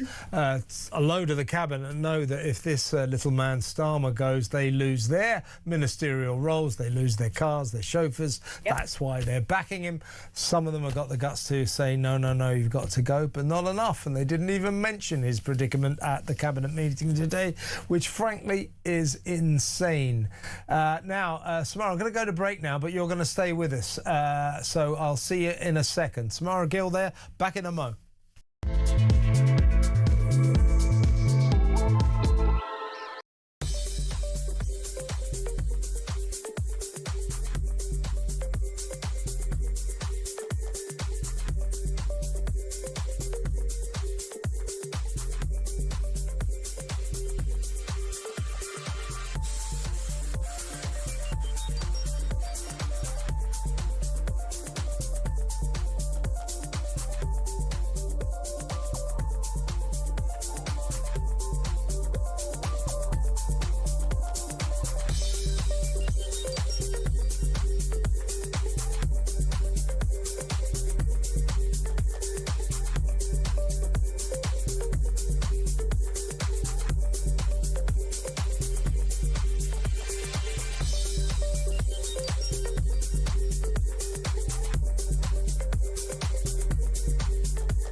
Across the UK, on DAB+, on YouTube, on your mobile, and on your side. This is Talk. Welcome back. Going to go back to Samara Gill in just a second. Another important Keir Starmer story to discuss. He's been talking to school kids. It is alleged he's been brainwashing them just like Angela Rayner did last week. We'll go to that story in just a second. But this is really interesting breaking news here. I'll read it out. Buckingham Palace privately asked whether King Charles III should proceed as planned with the ceremonial state opening of Parliament on Wednesday tomorrow, as Keir Starmer faces a mounting leadership crisis that threatens to force him out of office. According to people familiar with the matter, granted anonymity to speak freely, in other words, Buckingham Palace officials, who the King has said, you express my opinion on this. Okay, so according to people familiar with the matter, the King's team made clear in conversation with Starmer's officials the importance of protecting the monarch from any impression that he is being used for political ends. So the King is extremely worried about the state opening of Parliament tomorrow. He fears, clearly from this statement, that he's being used as some kind of stooge to prop up Starmer's crumbling castle. You know, the king's here on my behalf, therefore I'm still the Prime Minister. This is all falling to pieces. This is an absolute mess, isn't it? So the king and Buckingham Palace very concerned about tomorrow. The king has to go down there to Parliament, open it officially and deliver the speech. You know, my government wants to do this, my government will be doing this. The question is, what is this government? Who's leading it? The king, very concerned. Extraordinary, extraordinary. 03444991000. What an absolute shambles. Let's go back to talk reporter Samara Gill. Samara, thanks for staying with us. But you and I talked about this last week with Angela Rayner. She went to a school and was castigated for brainwashing kids, talking about, Nigel Starmer's awful, Nigel Farage is awful, and the NHS, he wants to privatise the NHS, and that'd be terrible, and all that nonsense. You know, you cannot, as a politician, impose propaganda, political propaganda on children. Hey, take a look at this. It's the Prime Minister playing the same game. I think it is a real sign of just how divisive they are, and that their politics and their policies will tear this country apart. We are a proud country where we bring people together, and we're proud of our diversity. It is who we are. It is what it is to be British, that we are able to be reasonable, pragmatic, tolerant, live and let live, and to tear away at that will destroy our country. Diversity is our strength. No, it isn't, Starmer. Everybody knows that. That's not the point, though, Samara. These are children. He's talking about Nigel Farage and Reform UK's policies. Last week, we've got Angela Rayner doing it to kids. Now the Prime Minister's doing it. They can't go round, imposing political propaganda on behalf of the Labour Party onto children, school kids. This is absolutely outrageous, isn't it?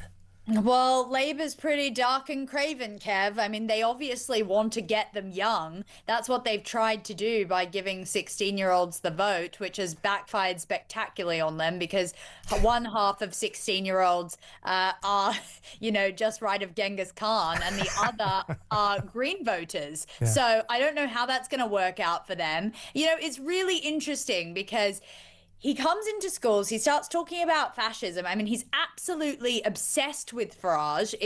I don't think children even care about that, to be honest. It also shows how childish politics is. When he comes in here and starts talking about his political opponents like that, it's not actually a very good strength of character. It's not a good thing to represent as the Prime Minister. He should be talking about their future, not his future.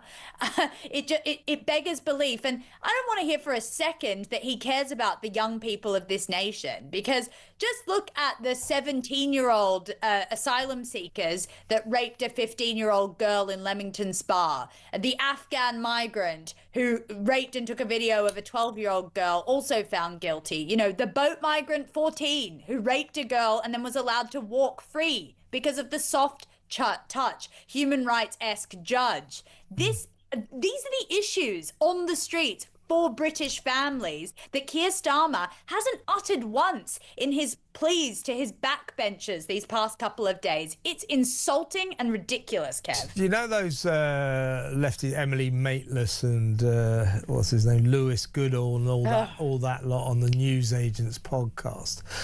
They were all sort of stroking their own egos as usual yesterday, and they were all agreed that the high point of Keir Starmer's pathetic word salad of nothingness speech yesterday morning was his attack on Nigel Farage. It wasn't a high point, it was the serious low point. Not because I'm here to bang the drum for Nigel Farage. I'm not here to sing for Reform UK's supper. But what I would say is that election last Thursday was a huge backing of Reform UK's policies when it comes to the migrant crisis. Nigel Farage is steaming ahead because the nation believes him when he says he's going to solve the migrant crisis. He's going to stop thousands and thousands of illegal young men storming our borders week after week, day after day, coming across the channel. He's going to stop all that. So when the Prime Minister, when Keir Starmer criticised Farage yesterday, called him he's a grifter. And it's like that's the best you've got. No, it wasn't the best. It got even. Yeah. It went like this. He's a grifter and a chancer. So he's not that much of a chancer. He's got a bigger chance than you of being the next PM. Also, I mean, is that the best insult you can come up with, Starmer? But my point is, there is Starmer criticising Nigel Farage and inherently criticising all the people that voted for him. Yeah. He's attacking the majority of this country. Bad politics, bad Prime Minister. It's exactly like Hillary Clinton's basket of deplorables moment, to be quite honest with you, as to what happened with Starmer yesterday. And that speech, don't think for a second that it was for the people. It was for people like Emily Maitlis and the backbenchers that he was actually trying to get the support of as the leader. And what's hilarious is he goes and calls Farage this chancer and this grifter, but actually later on in the speech he then goes and steals a Reform UK policy about nationalising steel. So what is it, Keir Starmer? Are you going to take the reform policies like nationalising steel and use that to garner votes? Or are you going to call this guy a threat to democracy and all the other things he calls him? Yeah. You know, it doesn't make any sense to me. By the way, the memo to Reform UK, privatising British steel is an absolutely hopeless idea. So I wouldn't go around boasting about, oh, we thought of that first. It's useless. Nationalisation is always a disaster. So thanks, Reform UK, but no thanks. And no thanks to you, Starmer, either. But brainwashing school children, I don't know. How much lower can this lot sink? It's totally wrong, Samara. Brilliant to have you on, though. Thank you so much. That's our reporter, our excellent reporter, Samara Gill there. Next up, it's time for Sun Sport. We'll talk about the wonderful world of sport next. Stay tuned.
Thistle down!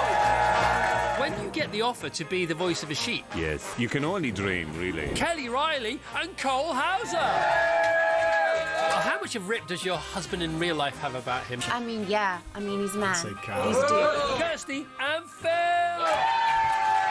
Can we talk about one other thing? We can talk about loads of things. It's an interview. Wake up, it's a beautiful morning.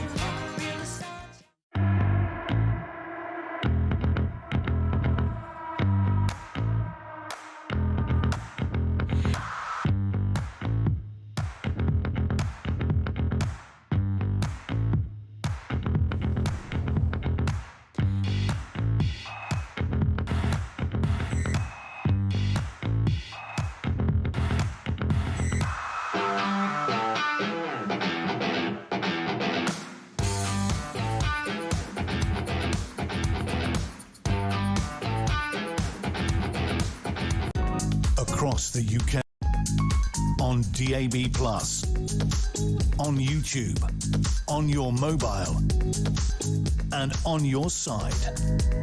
This is Talk.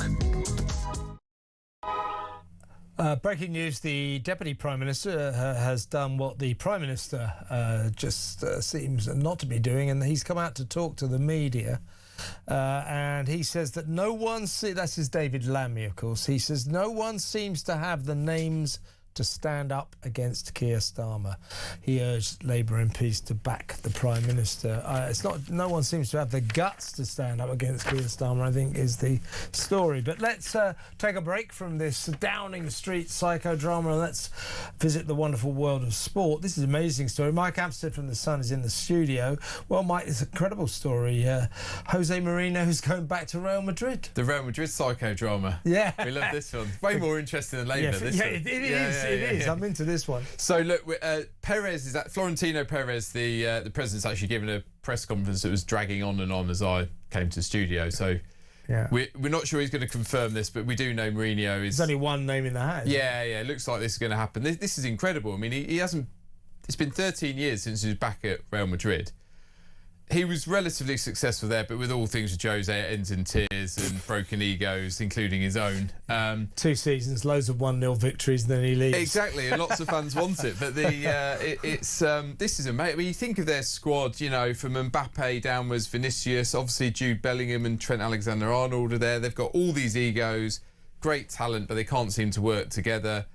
And the one man you bring in to make it all work is Jose Mourinho. So I'm not sure on paper where that works, but madder things have happened. He won't really care to upset a few of the egos. So, you know, how's Jude going to get on with him? I kind of think Bellingham would probably embrace it. Will Mourinho like Trent and his sort of lack of defensive abilities? That might be interesting to see. He likes a defender, exactly. And then 63, isn't he now? 63. He's at Benfica, where weirdly he's unbeaten but not going to win the league. That's quite an impressive feat. Before that he was in Turkey, so he's done a bit of the backwaters of Europe and then somehow ended up at the biggest European club. There was this feeling his career was in the terminal slide, and yet now he's back at the top. Yeah, he's an amazing man. He's an amazing man. Yeah, no. We look. Sunsport love Jose. There's always stories around him. I hope one day he's back in the Premier League. I've always thought he could end up at Fulham. I've honestly thought. Bring it on. Well, I was going to try and get through this entire sports section without well, I knew it, so I just but thank you. Got in there early. I tell you, we'll take it. We'll take Jose. If you don't want to go to Real Madrid, you come to Craven Cottage. How about that? Ben White. He's badly injured. Yeah, what's happened? Broke this a couple of hours ago on Sunsport Online. So Ben White ruled out the last two Prem games. By the way, Arsenal defender, you know, key part of their defence.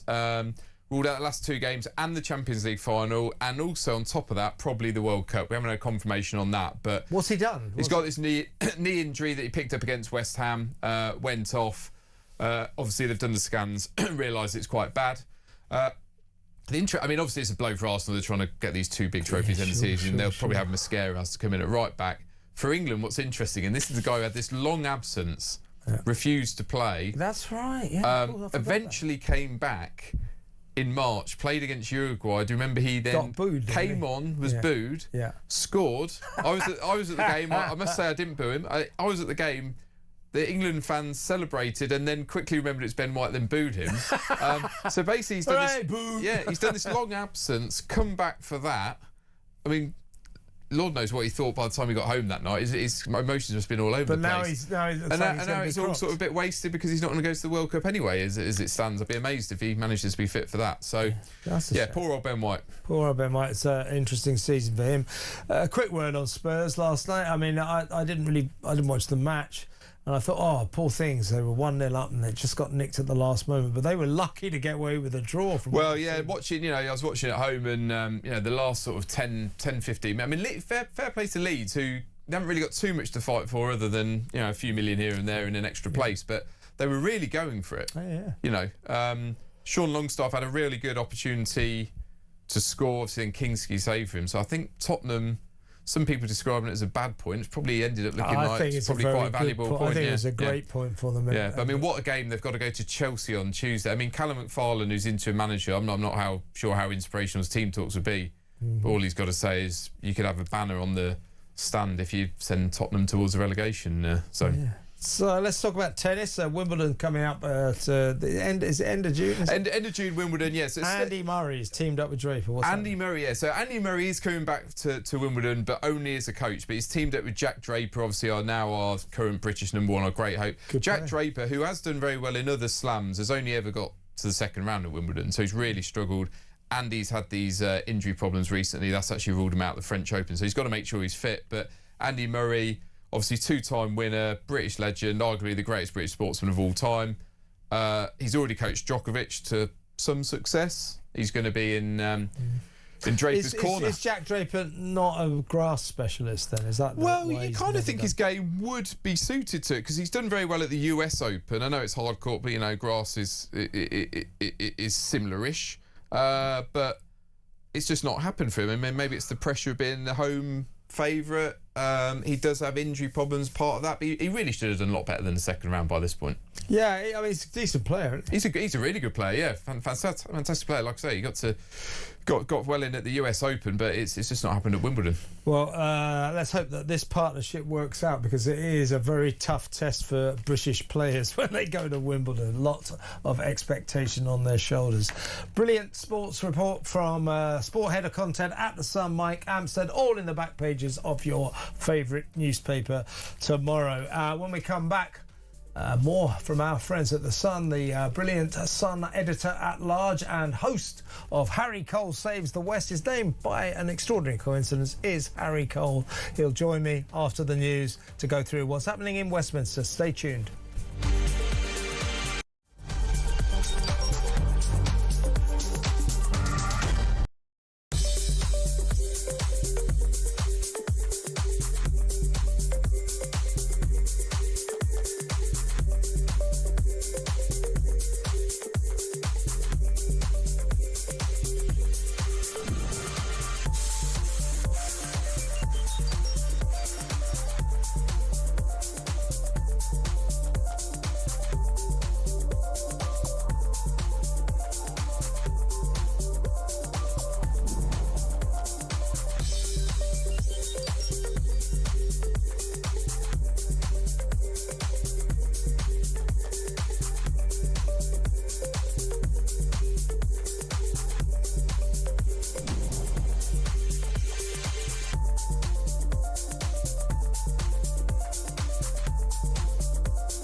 across the UK.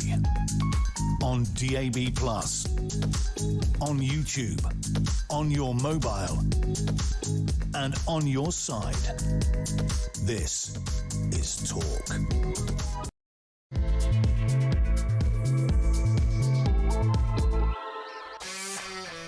Welcome back. In about 20 minutes or so, we're joined by Lord West, former Navy chief. We'll get his take on what's going on. I know he's got some very strong opinions about just how useless this government has been on defence, and he's right about that. So we'll talk to Lord West in a little while, but in the studio now I am in the presence of greatness, the editor-at-large at The Sun newspaper, also of course host of Harry Cole Saves the West. Harry Cole is in the studio. Hi Harry. Kev, how are you? Busy day.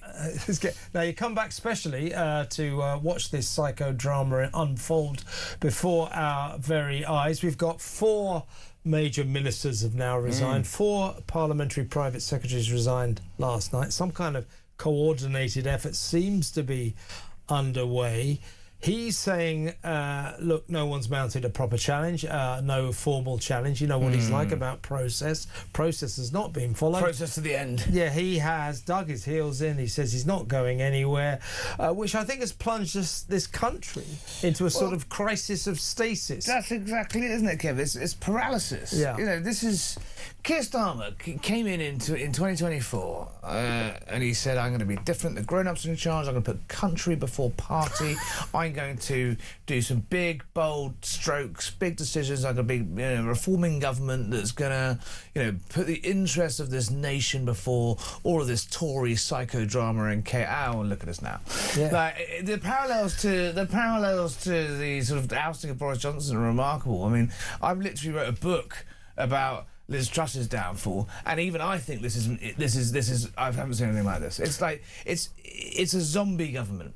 You got last week the British people gave this government an absolute tonking, and he is just ignoring that. Look at where there's now one-party state governments in local government in vast parts of Brexit heartlands of this country, in Sunderland, in Gateshead, in Newcastle, in Wigan, like across the country, across those areas that got Britain out of the EU, and they have given their comprehensive verdict on this government last week. And what's the solution? He stands up and says, "More Europe. Let's put ourselves in the heart of Europe. Let's have free movement for the under 40s. Let's do."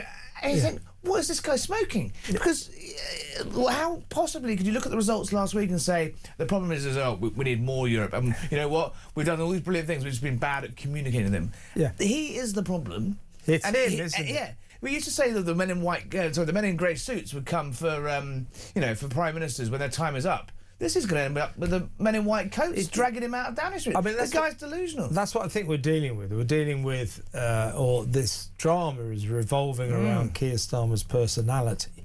I think a normal person would have seen the signs and gone by now. Yeah, but you're quite right. That all of these ministers and these 90 or so Labour MPs who have called him to go, respect to them, because what they are saying is, hey Starmer, it's not good enough to look at those extraordinary local election results, the biggest massacre any party has ever suffered. It's not good enough to look at that and say, well, that's a blip, we're going to carry on. Yeah, business as usual. Yeah, it's not business as usual. He was at cabinet meeting he held today where he said, we're not going to talk about the giant elephant in the room, which is a quarter of the parliamentary party have said, all right, I'm off. They're going to talk about Iran instead, a conflict that Britain has sat on the sidelines for, has no influence in, and cannot do anything to stop or even advance. And you just think, there's one thing being bold and being ballsy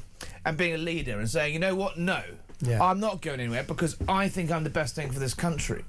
But he's not saying that. He's saying, I don't want to go because I don't want to be told what to do by my MPs. But he's already spent his entire premiership being told what to do by his MPs.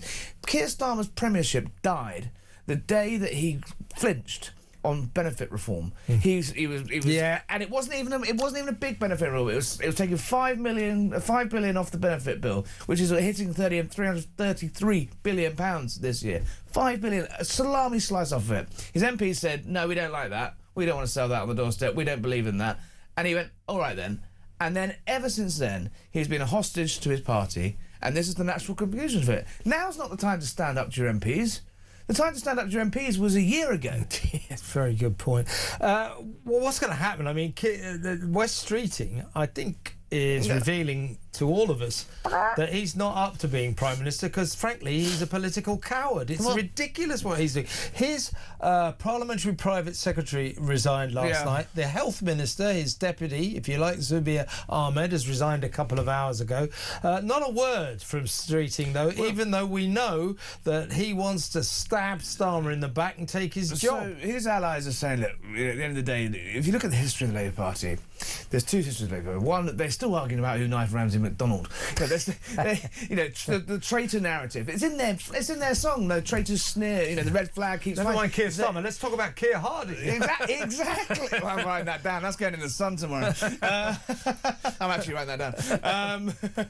It's they've got there's a sort of psyche that they can't be the one to wield the knife. But that's not necessarily true. History is also littered with politicians who didn't wield the knife. Look at David Miliband. He had the opportunity to take out Gordon Brown. He didn't do it. He never recovered. Will we now etch Wes Streeting's name into the long list of the nearly men of British politics? It looks like he's heading that way. He's the window of opportunity to make his move. What we're witnessing from him, though, is political cowardice, isn't it? Or being too clever by half. But if he had the numbers, he would have struck by now. I don't think he's got the numbers. What's your feeling about Andy Burnham, who arrived here in London very photogenically at Euston my Station feelings today? on Andy Burnham, given we are live at a family hour, well, as a on contender, an Ofcom regulated hour. I'm used to being in the land of the free. I've hot-footed back from Washington, and I suddenly realised I'm now wandered into a regulatory nightmare of what I'd be able to say about Andy Burnham. But look, I'm old enough to remember the last times he tried to run for Prime Minister. He lost to Ed Miliband in the first instance. I mean, that's impressive in a way. And then he lost to Jeremy Corbyn. Like, this idea that Andy Burnham is this great political mastermind. He made some buses. He nationalised some buses in Manchester. Well done, mate. Like, this idea that he's going to sweep in and make all the problems that this country have go away. I mean, it's for the birds. Yeah, so when we ask Andy Burnham about how he's going to make this country fairer, somebody should tell him we're not talking about bus fares. No, it's all he seems to talk also, about. why is he on the train? He should have got a bus. He should have got a bus to London. One of his left-aligned buses. But seriously, I mean, we hear he's got a safe seat sorted out. I'm not sure if there is any such thing as a safe seat for Labour at the moment. Yeah, looking great in Manchester and very green in the centre, very turquoise on the outside. Yeah, and by the way, in that process, they could also lose Manchester, the mayoralty. I mean, you have to have a heart of stone not to laugh, don't you? Well, that would be... If it wasn't so Can I say this? That would be great. If it wasn't so genuinely, if it wasn't so worrying for the country. The last thing this country needs is a shift to the left, a return back into Europe. We're teetering on a bond crisis as it is. The country's bankrupt. Left-wing socialist answers are not the solution to this issue. But that aside, watching these pious, smug Labour guys who spent all those years moralising and saying we're better than you, we're better than the Tories, if you vote for reform you're a racist, and watching them being hoisted by their own petard, and the grown-ups are back in charge. Well, the grown-ups have driven the nationalised bus off the cliff. They certainly have. But what about Burnham? Can he get back in, do you think? Do you believe? Yeah, look, I think there probably is a cult of personality around Burnham enough that he would be able to find a seat to do it. How long that takes, and also if Keir Starmer's if he's digging in now, is he gonna block Burnham again? I mean, you can trace all of his problems back to that blocking of Burnham. If you let Burnham come back into Parliament, and before that by-election that the Greens then won, and then the Greens got all this momentum, and the Greens sent the Labour MPs round the bend. There's an argument that he should have just bit the bullet like David Cameron did in 2015 or 16 when Boris Johnson stopped being Mayor of London. He allowed Boris back into the party. He said, "I need my big players on the pitch." Yeah, Starmer could have easily done that, but he was for it. Yeah, he was for it, that's for damn sure. But the other thing is the electorate of this country, be it constituency by constituency or nationally, here's one thing they hate. They hate being taken for granted. Yeah. So he's going to be foisted on some unsuspecting constituents. And they will be told, vote for this man, vote for this man. And I know what British people are like. Well, I imagine your text and calls are pretty hot I think today. they probably won't. But by the way, this is an excellent story that I've got to get your take on as well. This broke just before you came in. I'll read out the statement. Well, basically, the King is questioning whether he should turn up for the opening of State Parliament tomorrow. He says Buckingham Palace privately asked whether King Charles should proceed as planned with the ceremonial state opening of Parliament on Wednesday, as Keir Starmer faces a mounting leadership crisis that threatens to force him out of office. Buckingham Palace making it clear that these are the King's thoughts, that he is very worried about putting across any impression that the monarch, that he is being used for political ends. Yeah, we've got this bizarre spectacle tomorrow where the King's going to arrive at Parliament with his crown and he's going to read a speech written by Keir Starmer saying, my government will do this, over the next 12 months, my government's going to do this, we don't know who's going to be in power in the next 12 hours, the next 12 days, the next 12 weeks. It's a really, actually, without getting too, my high hat on, it's a terrible position to put the monarch in. Also, this guy's just busted a gut trying to fix a special relationship with Donald Trump in the US that Keir Starmer's driven off a cliff. And now, he's going to stand there and read out a list of legislative bills and policies that we have no idea whether some crackpot lefty's going to come in and rip up, or where Streeting is going to come in and take into a different direction. We have and then we're going to have to do this jamboree all over again. The monarch, they're right to ask this question. We don't know what's going on. It's going to be absolute farce. Yeah, and it just shines a sharp focus on the shambles that Keir Starmer has created. But don't forget, the grown-ups are back in charge. Do you know Starmer at all? Yeah, I've spent a lot of time with him. What kind of a person is he? Because he's coming across as a conceited, arrogant, selfish liar, to be honest with you. There's the sort of school for all the resignation says, we know you're a good guy, we know you're a great man, we know you're... Is he? Well, I think... He doesn't seem to worry about other people if it's to save his own backside. Someone was saying it's a typical lawyer, right? He's in the courtrum, and he's trying to defend, as he has many times over the years, some horrific murderer who's done something terrible.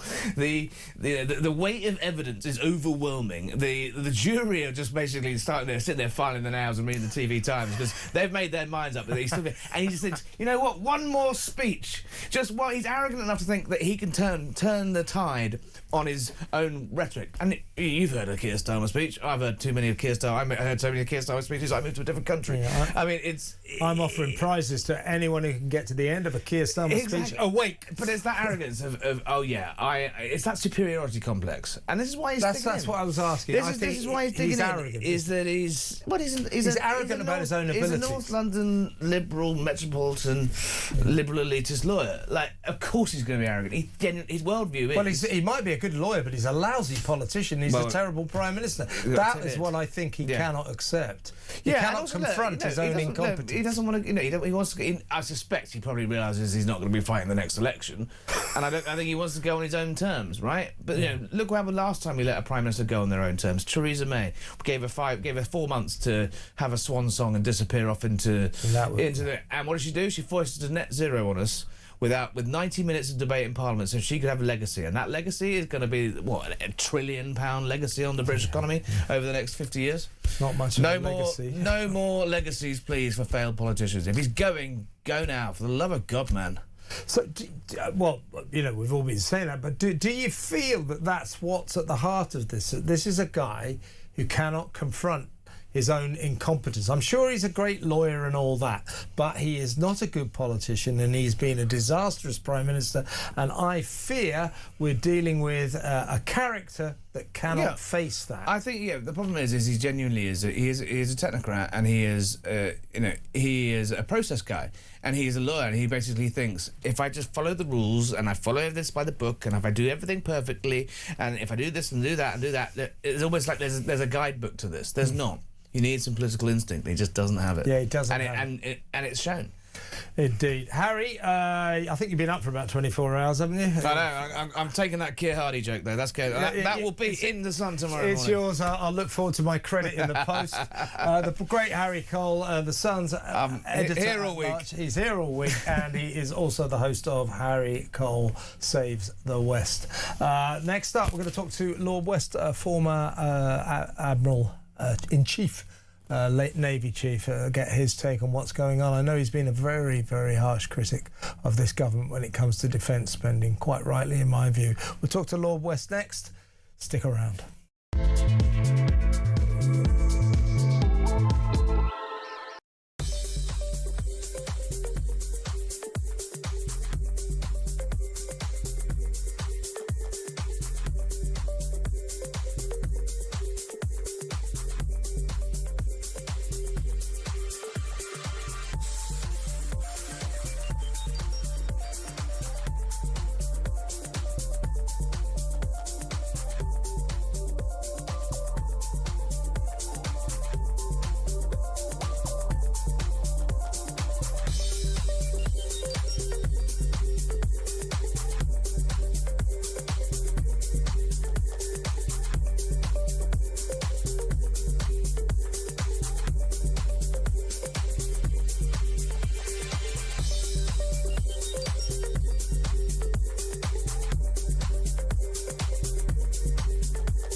across the UK, on DAB+, on YouTube, on your mobile, and on your side.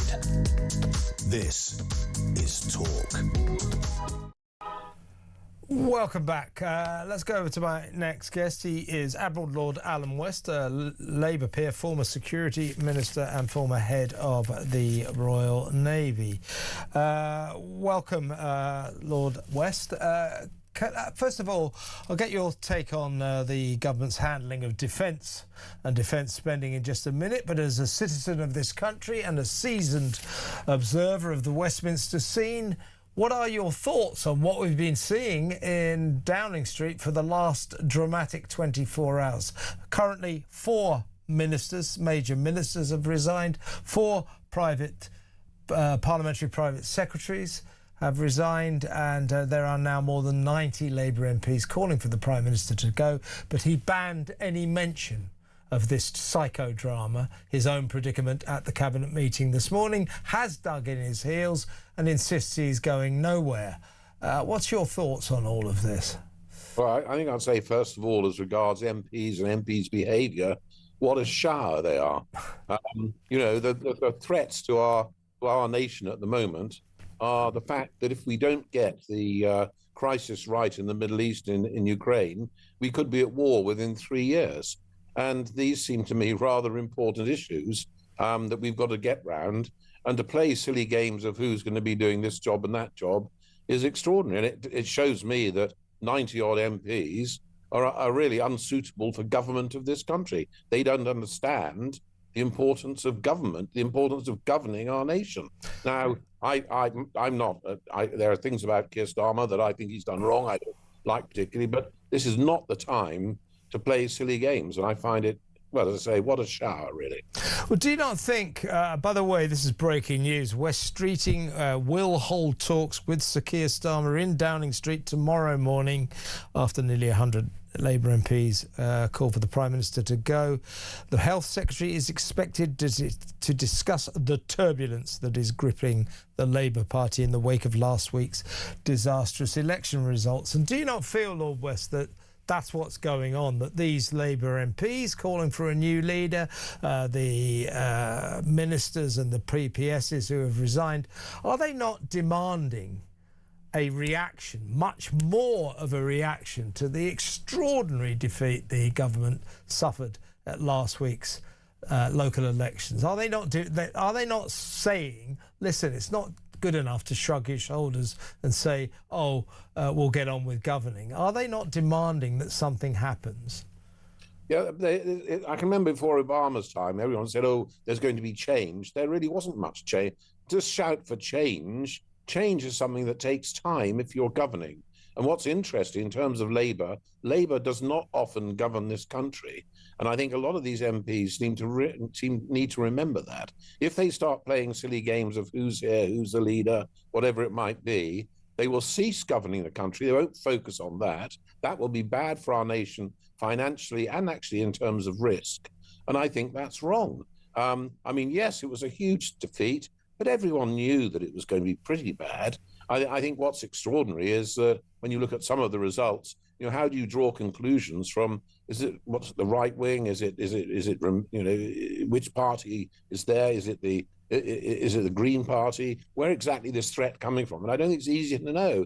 And basically, I really do believe that Starmer he's got to accept and understand this. I think he needs to talk more with his MPs. Quite clearly, he doesn't talk enough with them, you know, on a one-to-one basis. He needs to do that. And there are things that have got to be done. But overall, before the attack on Iran by Trump, all the indicators in our economy were going the right way at long last after the turmoil of constant changes of prime ministers with the last government. But do you not think that that it would behove Labour well to change the leader, because there was such an overwhelming verdict on this current leader last Thursday? I think that's what his detractors in Labour are worried about, that the nation so detests this man that our only hope going forward will be under a new leader. Haven't they got a point, Lord West? Well, I think if it is the fact that across Britain everyone detests Starmer, then yeah, there is a point. But I'm not convinced that's necessarily the case, and I'm not sure exactly which person, which individual can step in there and make this huge change. In fact, I don't think there is one that can do that. I mean, I think, you know, it's fraught with difficulty, and it'll just be infighting going on instead of focusing on the real key issues that are affecting our nation. As I say, if we get this wrong, we could be at war within 3 years. And you know, you say you're going to talk on defence. One of the areas I'm annoyed with Starmer on is that he's talked the talk on defence, but he hasn't told his Chancellor to get ahead and spend the money on it. And he's got to take charge more. He's got to be more, you know, more a leader. You know, you don't want to just follow him out of curiosity. You want to follow him because he's doing the right thing. Well, his detractors, his critics around the country say this about defence. basically, we all know we need to spend a hell of a lot more on defence, and frankly, his proposals are pretty feeble. You know, they're talking about by 2035, you know, we might be up to speed. Well, that is not really good enough, to say the least. Meanwhile, he continues to spend more and more and more on welfare at the expense of defence.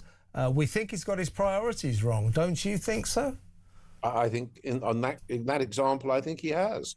And I think this is where you've got to show you're a good leader. You've got to explain to people what the threats are. The threats are so manifest and so bad. One of the reasons that Putin is threatening us are undersea cables, cyber, the whole grey zone, using WMD against people in this country, is because we have done so much to support Ukraine. We have led the world in support of Ukraine, which I think was the right thing to do.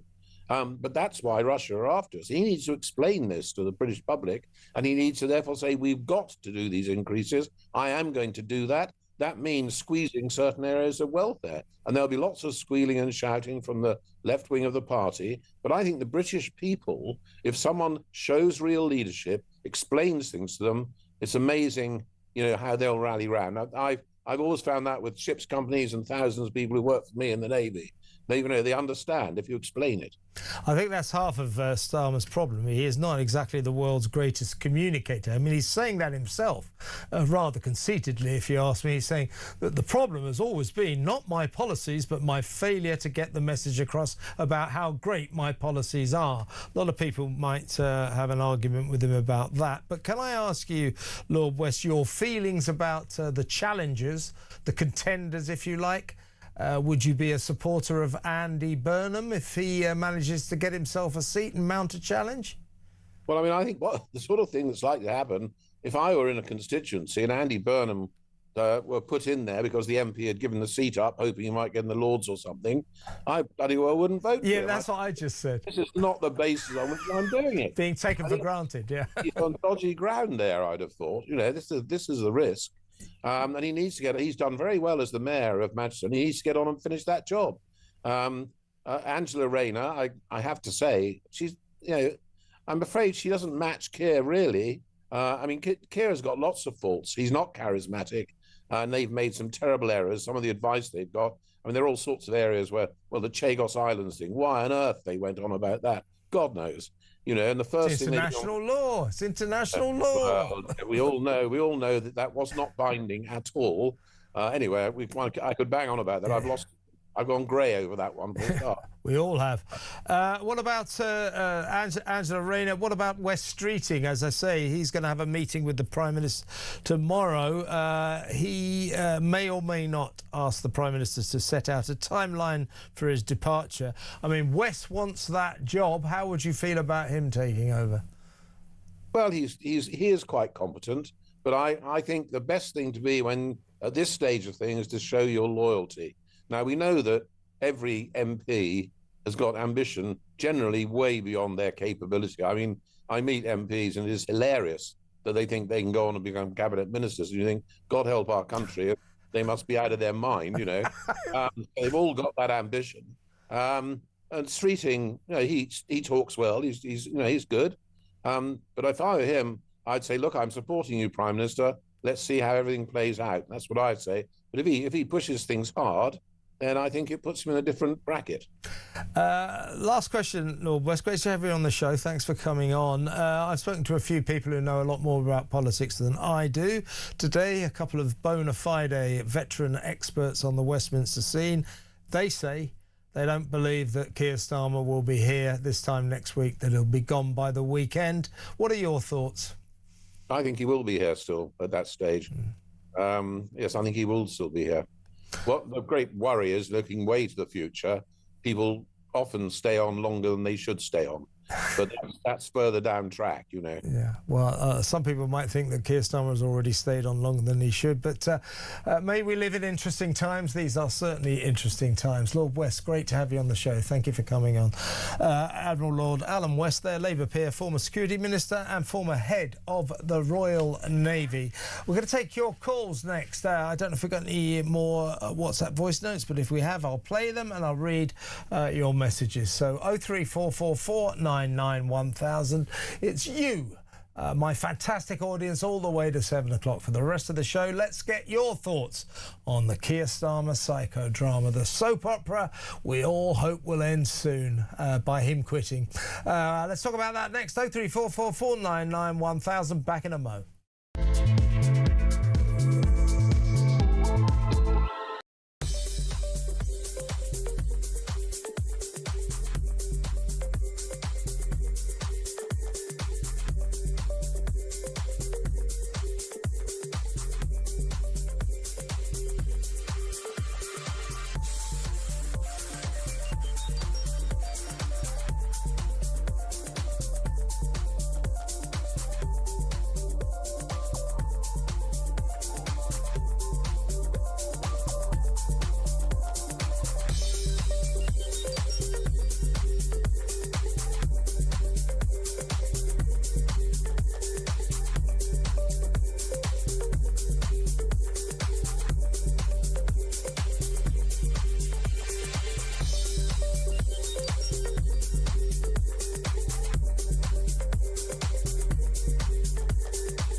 Across the UK, on DAB+, on YouTube, on your mobile, and on your side. This is Talk. Yeah, so West Streeting is going in for a one-on-one with Keir Starmer tomorrow in Downing Street, presumably to talk about West Streeting's potential leadership challenge. But no doubt, knowing Starmer, West will turn up and Starmer will say, well, we're not going to talk about that. He'll probably refuse to talk about whether or not West Streeting challenges him for his leadership, which is the elephant in the room. So I suppose Starmer's policy here to get through this, to get past this, is to act like it's not happening, refuse to talk about it. Pretty pathetic. Let's listen to a couple of voice notes before we go to the phones. This one is from Damon and it's on Starmer. How much longer does the people of Great Britain have to keep putting up with this circus? For nearly 20 years now, government has been in such more disarray. It's unreal. We had all this with the Tories. We've now got it with Labour. How many more times do we have to keep suffering before somebody puts the British interest first? These politicians who are just out for themselves should be ashamed of themselves. My MP is Lisa Nandy, and she's never there for the Wigan people. Lisa Nandy, you have my sympathy, Damon. Good voice note, though. Here's one from Lee, again on Keir Starmer. Starmer's saying the country would be in chaos if he goes. The man is delusioned. The country's been in chaos since the Labour Party took over, with Starmer in charge. And it's only going to get worse if he stays. The man is a moron, an absolute idiotic moron. He's got to go. But we've got to be really, really careful who we actually get in his place. if we get ahead Miliband, forget driving around in a car or taking a bus or a taxi. We'll all be riding little wooden push bikes or something like that to work. Yeah, exactly right, Lee. But yeah, Lee there reflecting what I've been saying is that this, you know, Starmer says, if I get rid of the Prime Minister, there'll be utter chaos. Well, we're experiencing utter chaos, not because you're going, Starmer, but because you refuse to go. Him staying is causing the crisis now, is causing the chaos. So I think the nation have spoken, Mr. Starmer. Get the hell out of Dodge. Get out of Downing Street. We don't want you there anymore. You've had 2 years. You've ruined the country. Everything you've done is wrong. You've had 14 U-turns, major policy U-turns, announcing this, announcing that, then changing your mind because the people don't like it. Tax rises. You've taxed us to the hilt. Unemployment's going up. Crime is rife. The migrant crisis has never been worse. You're a disaster. You're useless. Get out of here. Get out of number 10. Give this country a chance. You've ruined it. Let someone else try to save it. 0344 499 1000. Let's talk to Michael in Hertfordshire. Hi, Michael. Hi, good evening. I'll tell you one thing Starmer and his cabinet have done for me. Yeah. They've made me look forward to dying. I just can't put up with them anymore. I just can't put up with them anymore. Why talk about the ministers resigning? The whole government should resign. There is not one good example of someone doing their job properly. Well, no, this government's a disaster. Keir Starmer's a disaster, and the nation spoke last Thursday. They delivered the most phenomenal annihilation of a Prime Minister and his party in electoral history. The biggest landslide against a government ever. It was extraordinary. And yet Can I just say one other Keir thing Starmer about just the Green carries Party? on. Yeah, go on. Yep. I think Polanski and the Green Party should get back in their spaceships and go back to Mars where they came from. Well, the trouble is, there's a lot of people who want to climb on board their spaceship, and you know, he's a charlatan and a liar. But he's very dangerous. The Green Party are dangerous. You've got to be careful of them. 100%. 100%. Yeah, these are really, really difficult times. I don't know what's going on, Michael, but I think I'll leave the planet as well. Good to talk to you. Thank you very much for an excellent call, Michael in Hertfordshire. Let's talk to Laura in Wiltshire. Hi, Laura. Kev, I'm just laughing at you ranting. I totally get it. Yeah. But, you know, the energy on talk today has been amazing. I haven't listened all day because I've been working, but Jeremy was busting out of his shirt. Yes, I heard him, yeah. Yeah, I know. But you know what? I'm not remotely surprised that Starmer hasn't gone today. He doesn't listen to anyone. And, you know, we're in chaos, not just because of him, but because of the Labour Party policies.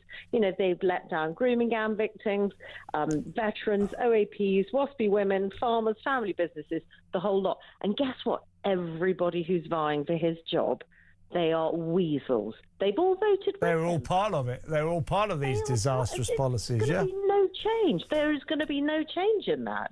And I think that this guy is. He is a narcissist. He's going to stay there clinging on like a burglar hanging on with one hand with an itchy. I think, Laura, I think he thinks he's a really talented person, and that his genius is the way forward for this country, and that we'd be making a terrible mistake getting rid of this extremely skilled and talented lawyer, Keir Starmer. I think he's a very conceited, arrogant little man who can't face the fact that he's been a disaster. He's been useless. He is an incompetent Prime Minister, and that's why he's got to go. I agree, but do you know the one person who really doesn't want him to resign? The one person in this Nigel country? Farage, Kemi Badenoch. His wife. Because guess what? If he resigns, he's going to have to spend more time with his family. Ha ha. Yeah. Imagine poor. Well, that's a funny idea, but I'm hearing through the grapevine that Queen Vic, as the nickname of Victoria Starmer, is not that keen on her husband carrying on in this job. Maybe she'll be the factor that gets him out of Downing Street. I'll take anything to get rid of him. Laura, good call. Thank you very much. Call me again, Laura in Wiltshire. So I'll read a couple of messages. This is from Phil in Thurrock. He says Starmer should be reported to the police for hate speech. I'll do it later. Carl in Derbyshire says you have to feel sorry for little Wes. Just when he plucked up the courage to step up to the plate, everyone else took a step back. Yeah, but he hasn't plucked up the courage to step up to the plate, has he? He hasn't declared a challenge. He's still hiding. He's still scared. Let me tell you, I think his career is going up in smoke on the altar of his own political cowardice. Step up to the plate. Put your head above the parapet, Wes. Show some guts. Have some courage. What's the worst going to happen? You lose your job. So what? Go on. Go for it. This is Margaret. What a great show. Thank you very much, Margaret. An hour in and loving every minute. Paul Richards and the MPs who should trigger an election. 2 more hours of this class. Oh, it's just praise for me. I shouldn't have read that, should I? Thank you, Margaret. I always love your tweets and your messages, and I very appreciate the fact you tune in every day. Matt in Grimsby, if Paul is that competent kid, that's Paul Richards, the Labour advisor earlier in the show that I had a bit of a clash with. If Paul is that confident Keir will still be here, he should have put some money on it. That says it all. He didn't. He wanted a sportsman's bet, to be fair. Right, let's go back to the phones. Yeah, we've got time. Let's talk to Chris in Epsom. Hello, Chris. What would you like to say? Hi, Kev. What, 48 hours? It's unbelievable, isn't it? Yeah, I've got a couple of things to say. First of all, my take on Streeting is the same as yours. But I think he came out of number 10 with a look of thunder on his face. I think Starmer's threatened him that if he puts his head above the parapet, goes to the 81, that he'll call a general election. Now, I don't think he'll do that because he's a man of process. I think what he'll do, if Streeting does do that tomorrow morning, as your strapline's saying, I think that Starmer is a process man and he's delusional enough to throw his own hat in the ring. Challenge for his own leadership. Yeah. I'm not sure you can do that, but I take your point. He can. Yeah, he was taking up the Well, he'd have to fight if there's an official challenge from 1, 2 or 3 contenders. Then yeah, of course, Starmer has to fight his own corner. And the other one I wanted to mention, Zach Polanski, and his canal boat. Now he works for the Council of London, isn't he? He's a London Assembly member. He's a representative of the people in the London Assembly. Yeah. It's malfeasance in a public office. He's lied about his council tax. Well, he's going to say it was an honest mistake. That's exactly what he is saying.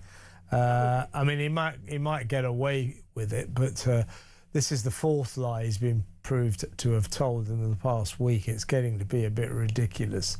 He's a liar and a charlatan, but whether or not that will affect the Greens' rising popularity, we await to see. But it ought to. But in today's mad world, you just never know, Chris, do you? Good call, Chris. Call me again. That's Chris in Epsom. Let's go to break. More calls when we come back.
across the UK, on DAB+, on YouTube, on your mobile, and on your side.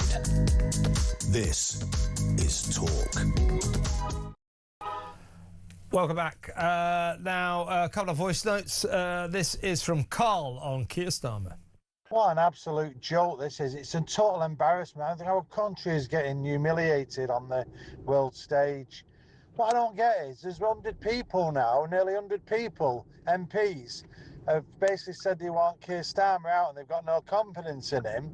So come the next election, if Keir Starmer's still the Prime Minister, how can they go to their constituents and tell their constituents to vote Labour when they've openly come out saying that they don't have any confidence in the leader? It's a very good point. I mean, it's a shambles. Starmer's got to go for the sake of the country, but for the sake of the Labour government. The Labour government is in utter turmoil because he won't go. Here's another voice note on that man, Keir Starmer. This one is from Dan. Old Jess Phillips. It's only about a month ago. She was crowing, no one man has done more for women and girls' safety than Keir Starmer, so she can do one. All she's after now is a job in the next clown who's ever in charge, his cabinet. That's all she's after. Okay, Dan. Yep. All right. Let's read a couple of messages here. I like these. All right. You like this. In the words of, this is from Billy in East Yorkshire. In the words of Burt Bacharach, knowing when to leave may be the smartest thing anyone can learn. And this is from Dave in Northamptonshire. In the words of, not Burt Bacharach, but Oliver Cromwell, in the name of God go, ye are becoming intolerable odious to the whole nation.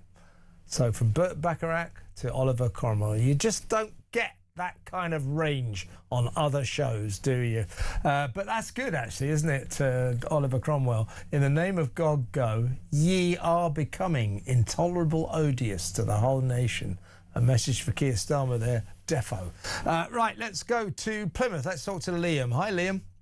Hiya, Kevin. Good evening. You good? Yeah, I'm okay. What would you like to say, mate? Well, I reckon Keir Starmer hanging on and fighting for his life. I reckon it's because he's a lawyer and he's got on paper that he's got a mandate for 5 years, so he's sticking to the book like he does. I think you're exactly right. One of the problems that we have, that he is citing right now, is he's a stickler for process, due process. But he's got a point. He's saying to all these rebellious ministers and MPs, you know, who want him gone, he's saying, well, where is the leadership challenge? You know, I can't resign or respond to people just vaguely saying they want me to go. I need an official leadership challenge. So far, Liam, no one has got the guts to stage that challenge, especially West Streeting. I don't think I'd have the guts either to stage a challenge for that party. Well, you know, I mean, if you're a Labour Party member and you want the government to do better, then surely you would want to get rid of Keir Starmer, because Keir Starmer, in 2 terrible years, has ruined the country.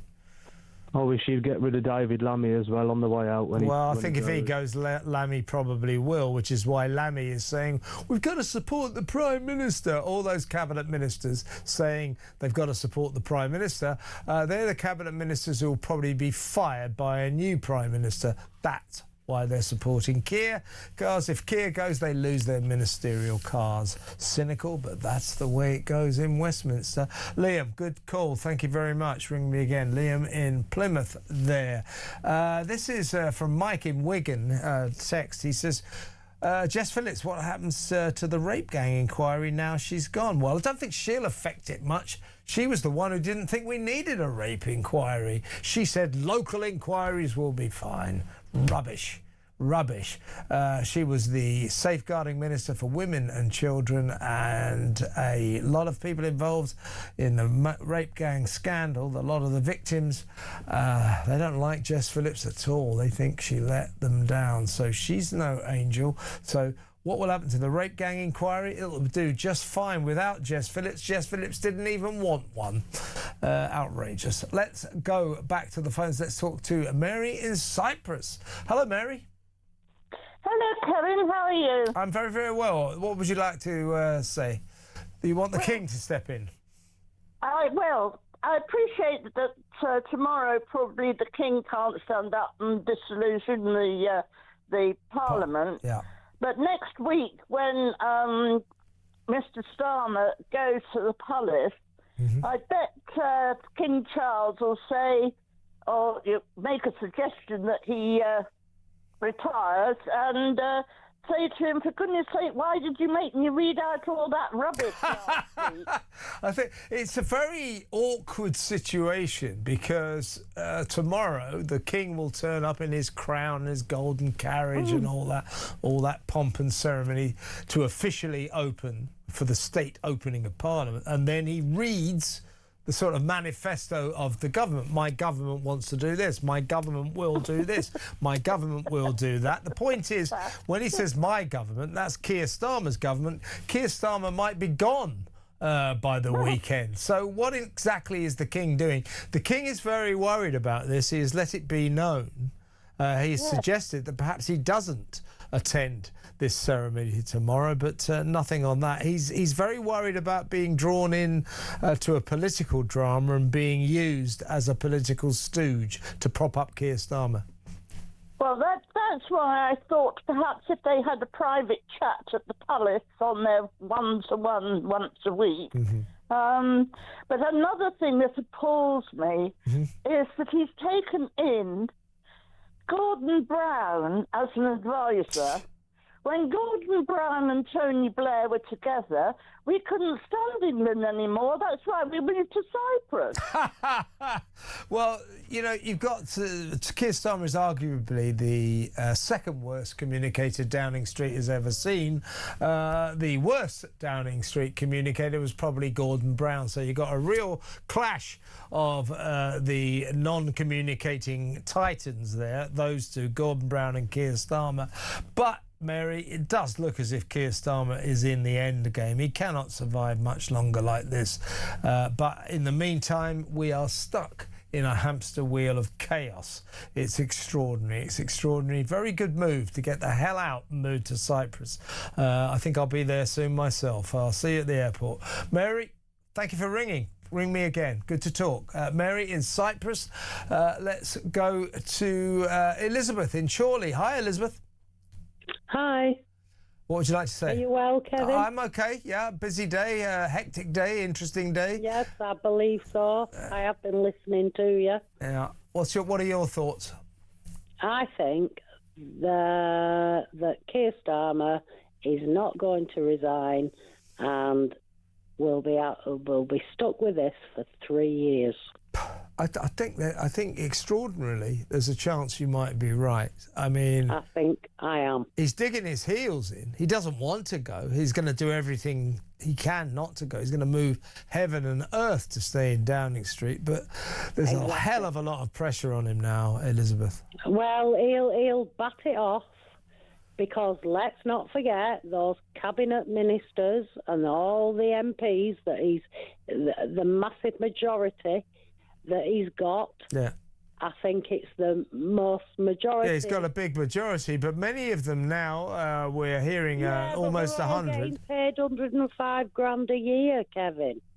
What, the MPs are? Yes. I'm not sure. And the cabinet ministers. Oh, the cabinet ministers get more than that. I think they get about 120. Yeah, that's why a lot of them are backing up Keir Starmer. If they don't back, if he goes, they might lose their jobs. They lose 40 grand a year. It actually comes down to, and I'm afraid to say it because Labour cabinet ministers, politicians, they're not very pragmatic, but they are on the wages. And they're pretty pragmatic when it comes to staying in their jobs. Many of them. Exactly. It's always the same. It's always the same, Elizabeth. Ministers, cabinet secretaries hate to lose their chauffeur-driven cars, and some of them are trying to hang on to that. So it's as simple as that. Very cynical, but true. Elizabeth, good analysis. You're right.